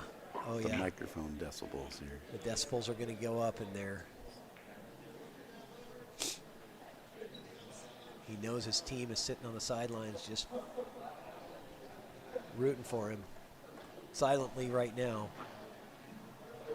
You're going to hear him if he makes this. Oh, he decides to cut the 8 ball. Not a bad choice. Pretty much. Not a doesn't bad like- choice yeah. to back cut the 8 in. Because Because that combo was really tough. So not a bad choice from Steve there. and the bad thing with the combos, you have no control of where they end up if you miss. You could give them an easy peasy out. Yeah. So Damian Cluis for Team Army, what's he going to do here? Try to maybe hide behind the 9 on this? If he shoots it to the bottom left, depending on how much speed he put, I was going to say He's gonna- going for it. Wow. And he's going to get away with it. Look at this. Not all the way. Yeah, not completely. Not completely. So Steve can see this 8-ball to either corner pocket.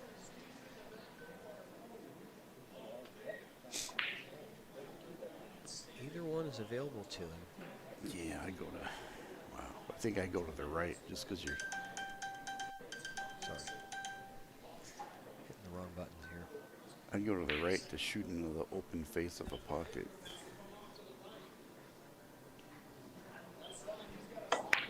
Oh, what a shot. Oh, no. Okay, so he makes the 8-ball, but he needs to pull off one more amazing shot. That was a Spot shot. very good shot by Steve Santiago on that 8-ball to give himself an opportunity here on the 9. Spot shot stuck to the rail. Whew. Wow. It's not the position you want to be in, but hey, he can win the game in one shot here, so that's He's always not what you're glad to looking be for. there, but he's glad he's taking it and not his opponent. Here we go. Just misses Oh, it. it's gonna go. No, it's not. No, it's not. Where's it going to leave him? Oh, that's not going to be good. I don't know. think- That might be fairly steep. It's tough to tell from here. Well, Damian Cluis definitely has the opportunity here to give Army a very commanding lead, and I kind of see this as a rattle up and hang there, but we'll see what happens. You I don't do? want to curse him. I think he's going to make it.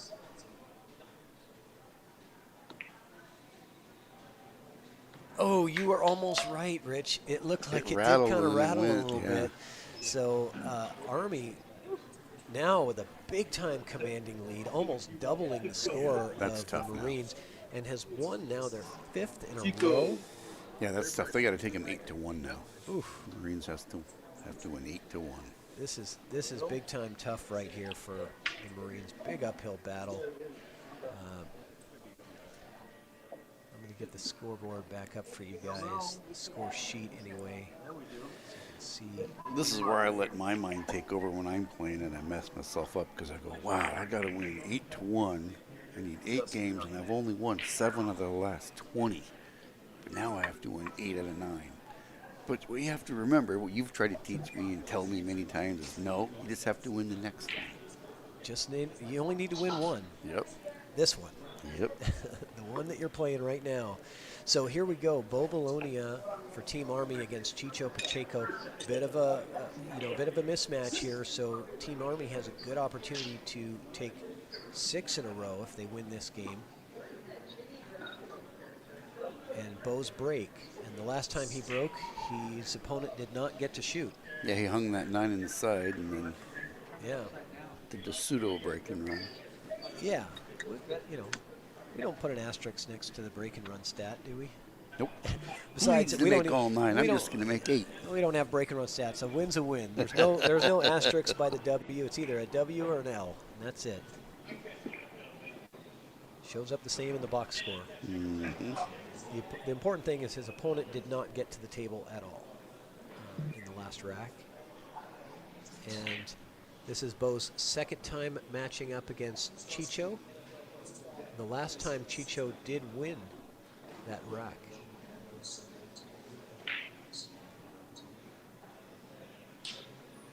Didn't he? Do I have that right? Yes. Do have the score right. I believe so. Yeah.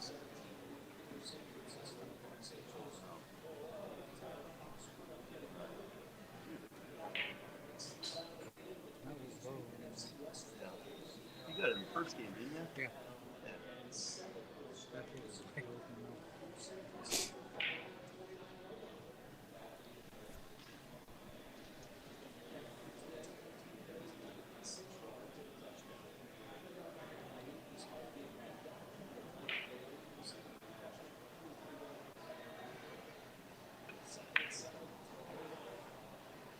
So Bo getting off to a good start with the ball on the break.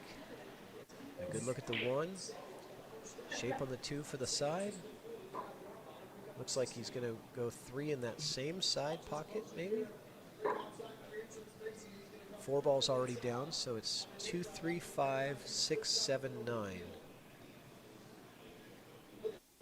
So it looks like he pocketed both the 4 and the 8 ball on this break. 3 down in the corner, looks like. He got very straight on it here, so we might see him just... Yeah, I was kind of curious It's a here. little window to roll into. Yeah, to get short side on the 5, you know, you just roll forward a little bit. It's not bad because if you roll too far, you got the corner. But he's going to draw it, I think. No. He rolled for the other corner. Ah, I see. Okay. A little stun follow. That works too. You got pretty straight on it. Bo looking at a break and run here. Trying to get 2 in a row. His last rack was against Jack Kiske. And he won. And then the rack before that is when he had the break and run. So it wouldn't be 2 in a row. Nope, no break and run for Bo. Misses the 5. What's he going to leave Chicho? Pretty good opportunity here. Gift wrap present there. Well, I wouldn't say gift wrap. I mean, it's got to cut this 5 and get shape on the 6. So I think it comes right out. Q goes between the 6 and the 9, and 6 in the same pocket. I think he comes out and hits the 9. And maybe gets good shape on the 6. But this is a missable shot because you're really focused on the leave here. And so that makes the shot a lot more missable. He's banking. Chicho decides to bank that instead of the cut. That I would have never guessed. Yeah, I wasn't expecting a bank shot there. All percentages go out the window when you do that because he pretty much set himself up for another bank here if he would have made that, you know. Right?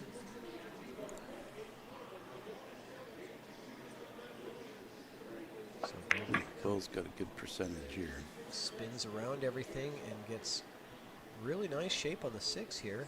He wants to be on the other side of it. I think that's where he was pointing his stick. Yeah, because now he has to work a little bit harder to get shape on the 7. Try and punch a whole bunch of inside here, or you go outside Those are and illegal. 3 rails onto the 7. Oh, you know. It's a lot of roll, but that's a lot of reversal with English too. Yeah, Bo likes to spin the cue ball and use the rails. So I think he does. I think he shoots a whole bunch of top left. outside English. Mhm. Yeah. I would agree with you here.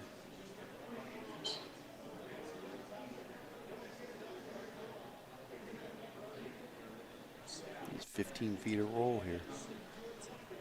Yeah, he looks like he's cueing with his mouth side here. Unless he's drawing. Is he drawing this? He's really digging, yeah. Oh, he's drawing off the rail. Okay, that works too. Just got long on the 7, but he has... Boy, that cue ball right on the rail. Mm-hmm. Leaving himself a bit of a tester here, and this is where you really don't want to miss. And those last 2 balls, got to bear down. He knows he's got the chance to put Army on the hill with this rack.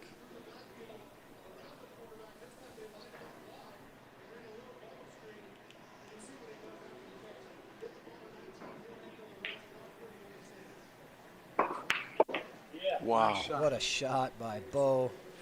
Bringing it with that stroke. Stuck Off the off the rail, He didn't yeah. slow roll it either. Uh-uh. He fired it in off the rail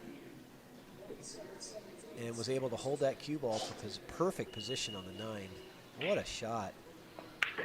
Great shot from Bo. Getting it done to get Army on the hill, and that gives them 6 in a row. Big sigh of relief there. Did you see that? Oof. So, yeah, I'll bet. So, man, That tall one- order here. So now Marines have to win 8 straight racks. That pretty much deflated their... Oh, man, I would imagine so. So Rich James and Justin Kiske is what we're going to be seeing here for the next match. Rich James with the break for the Army. Justin Kiske's job is to get them to play 1 more rack, at least.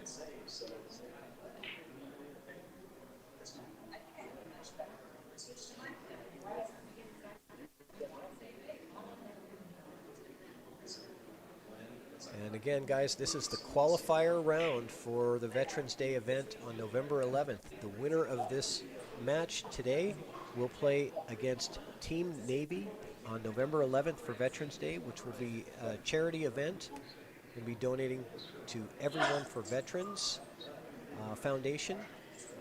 We are looking for sponsors for that Veterans Day event, so any sponsors out there that are listening or anybody that wants to sponsor that event, reach out to me, Patrick Nix, on Facebook or Chalkbox Productions on Facebook, and I will get back to you.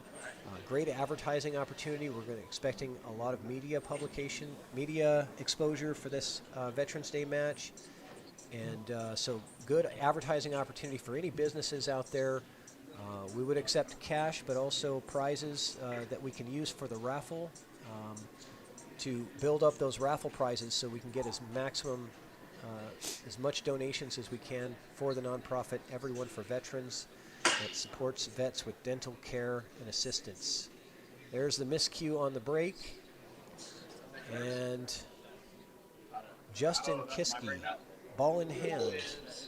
Does he go for the 3 foul and thin the one and come to the backside of the rack? Yeah, we don't know if Rich, he's been in this situation before, but what a way to take the 15th win to get him like this, Well, no, that was Rich for the Army. So this is Justin Kiske coming up for Marines. So he has ball in hand. He's going to do it. Yep, there we go. This is the right play, right? You thin the one, you come to the backside of the rack, and you get him on 2. This is the right play to do. So it's the easy safety to play, and you do the same exact safety if you get ball in hand here. Now the smart play for Rich James right here might be just to give him 2, but bust them all wide open, right? So that he doesn't have the same safety opportunity again. You don't have the same one, but you have a lot of openings. But this is because to get a good hit here is really hard because you have to drive a ball to a rail. So you have to come off a couple rails and slam into that one ball hard enough to get something to go into the rail. You're giving up 2, so you might as well just break the balls up. In my opinion, that's the right play. But smart play by Justin Kiske there. I think his brother Jack might have been coaching him there, saying, hey, go for the 3 foul, go for the 3 foul. Because, I'm not saying that Justin didn't already know that, but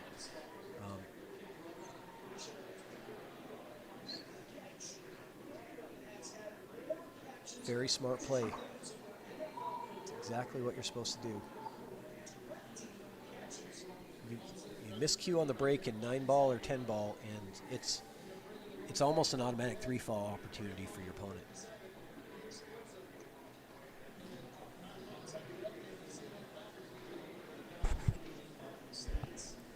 Really a lot of thought going here. I wonder if this is the first time that Rich James is in this position where he's maybe never seen anybody do that to him before. Goes 3 rails. He got it. No, I don't think he did. I think he did. I didn't see the one move at all. I did. I don't think no, that's a ball in hand. The one did not move. And Jack is going to play... Justin is going to play that same. I was reading the chat. It's not your secret, Jack. We all know. Anybody that's experienced in 9-ball tournaments knows that that's the right play to make. And he's going to do the same safety again. Beautifully executed, and now Rich James is faced with a 3 foul opportunity. He says you're on 2. He just told him. Yep. Make sure he knows you're on 2. And he's got to get a good hit here, otherwise it's game over. And hey, if it takes a 3 foul to get the Marines back on the board, that's what it takes. You got to do what you got to do to stop the bleeding. They need more than a Band-Aid to stop the bleeding. They need a tourniquet right now. They need that, what's that stuff called? It's basically super glue for skin, and you glue new skin. Remember that? Yeah, super glues for skin. That's right. Okay, so 3-rail kick here. 1, 2, 3, and nope. No contact with the 1, so that is a loss of game for Team Army. Marines get the 3 foul win and get to 8 and stave off defeat for 1 more rack at least. So, all right, here we go. And next match, is going to be Tenzin Castris versus Steve Santiago. So Jim Roberts is talking about the coaching rules. Usually in match play like this, as long as your player is not their inning and they are not addressing the table and they are back at the spectators' table, they are free to talk with their team. Correct. Yeah, if you're not shooting, if it's not your turn, coaching is allowed. But once it's your turn, once your opponent is completed their turn and it's your turn at the table, there's no more coaching. You're on your own after that.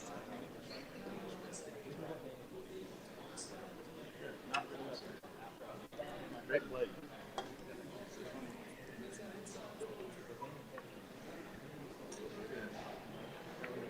Who's getting Bill Henderson? Said the same exact thing.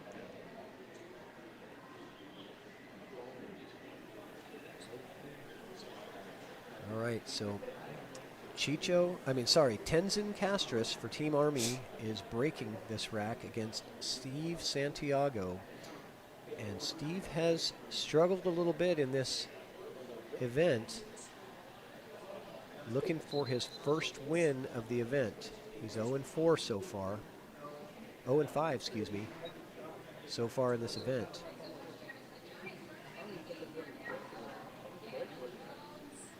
This would be a great time for him to get his first win. For sure. Yeah, actually, right now, none of the Marines can afford a loss. That's right. None of them can. That's right. Wouldn't that be an amazing comeback? So if Steve can get this win, then we've got the Kiski brothers back up, 1 and 2, back to the top of their lineup, really. So, we could see some momentum shift here.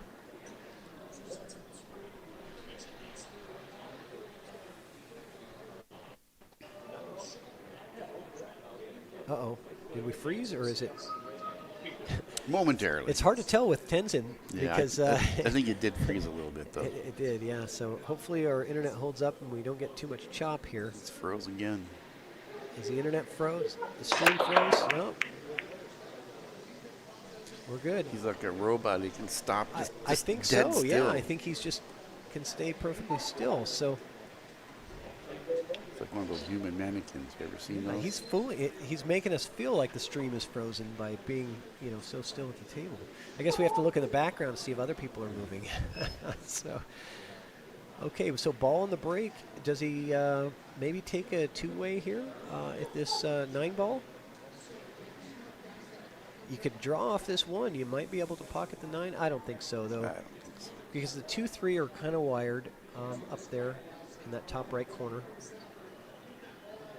Yeah, it does look like he's frozen. He stays so still. Yeah, he's like those. Look at this place is safe. Uh-oh, it's gonna go. Yeah. He's like, I don't think he wanted that, Well, it's all right. but he gets away with it. Yeah. He didn't hook himself behind the 9 like he wanted to.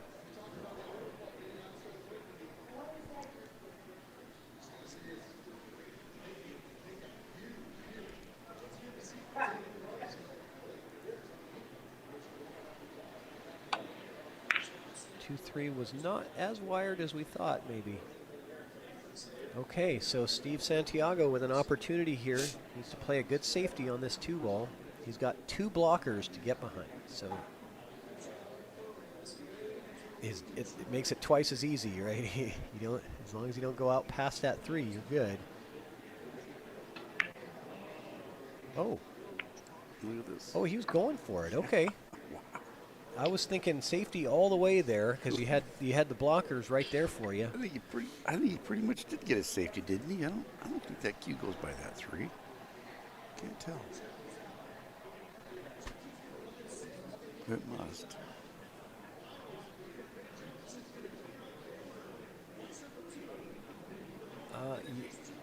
Well, did he? Yeah, I don't know. Tenzin's looking like he's actually got the shot here. Oh no, he's not. He's got to jack up and spin. Massey here. That's just tough to Massey around the 8-ball. On the 8 slap. He lifted jumped it. Jumped over. it with Okay. the full cue. Wow. Interesting. I saw him looking shot at the there. rail like he was going to kick, and I'm like, huh? Very close. He actually bounced over the two balls, so very close to a good hit here. So Steve Santiago not taking any time here, just getting right down, getting to work, and tough transition from the 3 to the 4. Got to really stroke it here. Hey, there we go. That's a stroke. Got halfway there, but that's probably, good enough to keep him in this game. We've seen some moments with Steve where he's played really good, just had a hard time closing them out.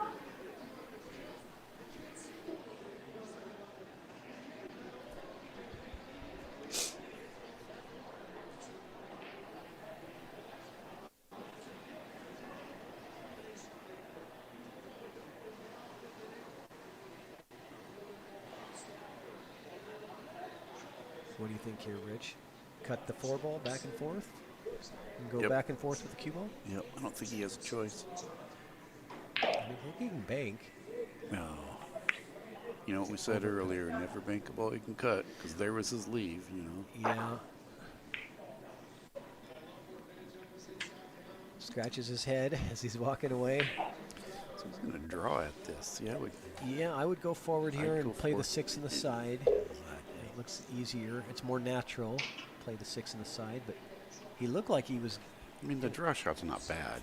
He needs to get it to about center table depth, about a third of the table over, because he's got to get to the 7. Yeah, it's just natural to roll the 6 in the side because it gives you natural shape on the 7.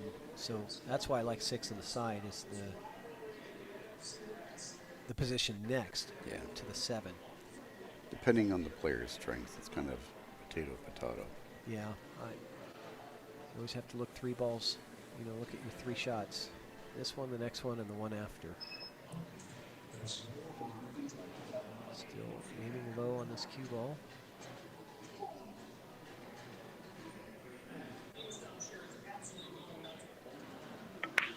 It was kind of kill shot low, though, not draw low. It came right across. See, that's the thing. Is like, now he's got to get on this 7. Right. It's not natural. No. Yeah. So he's doing things in the cue ball that are not the natural roll of the ball. So Tenzin is 3 and 2 in this competition so far. He's fairly straight. He's going to have to really stroke this ball to drive that rail and get back over somehow. Or you just take your medicine and take a bank.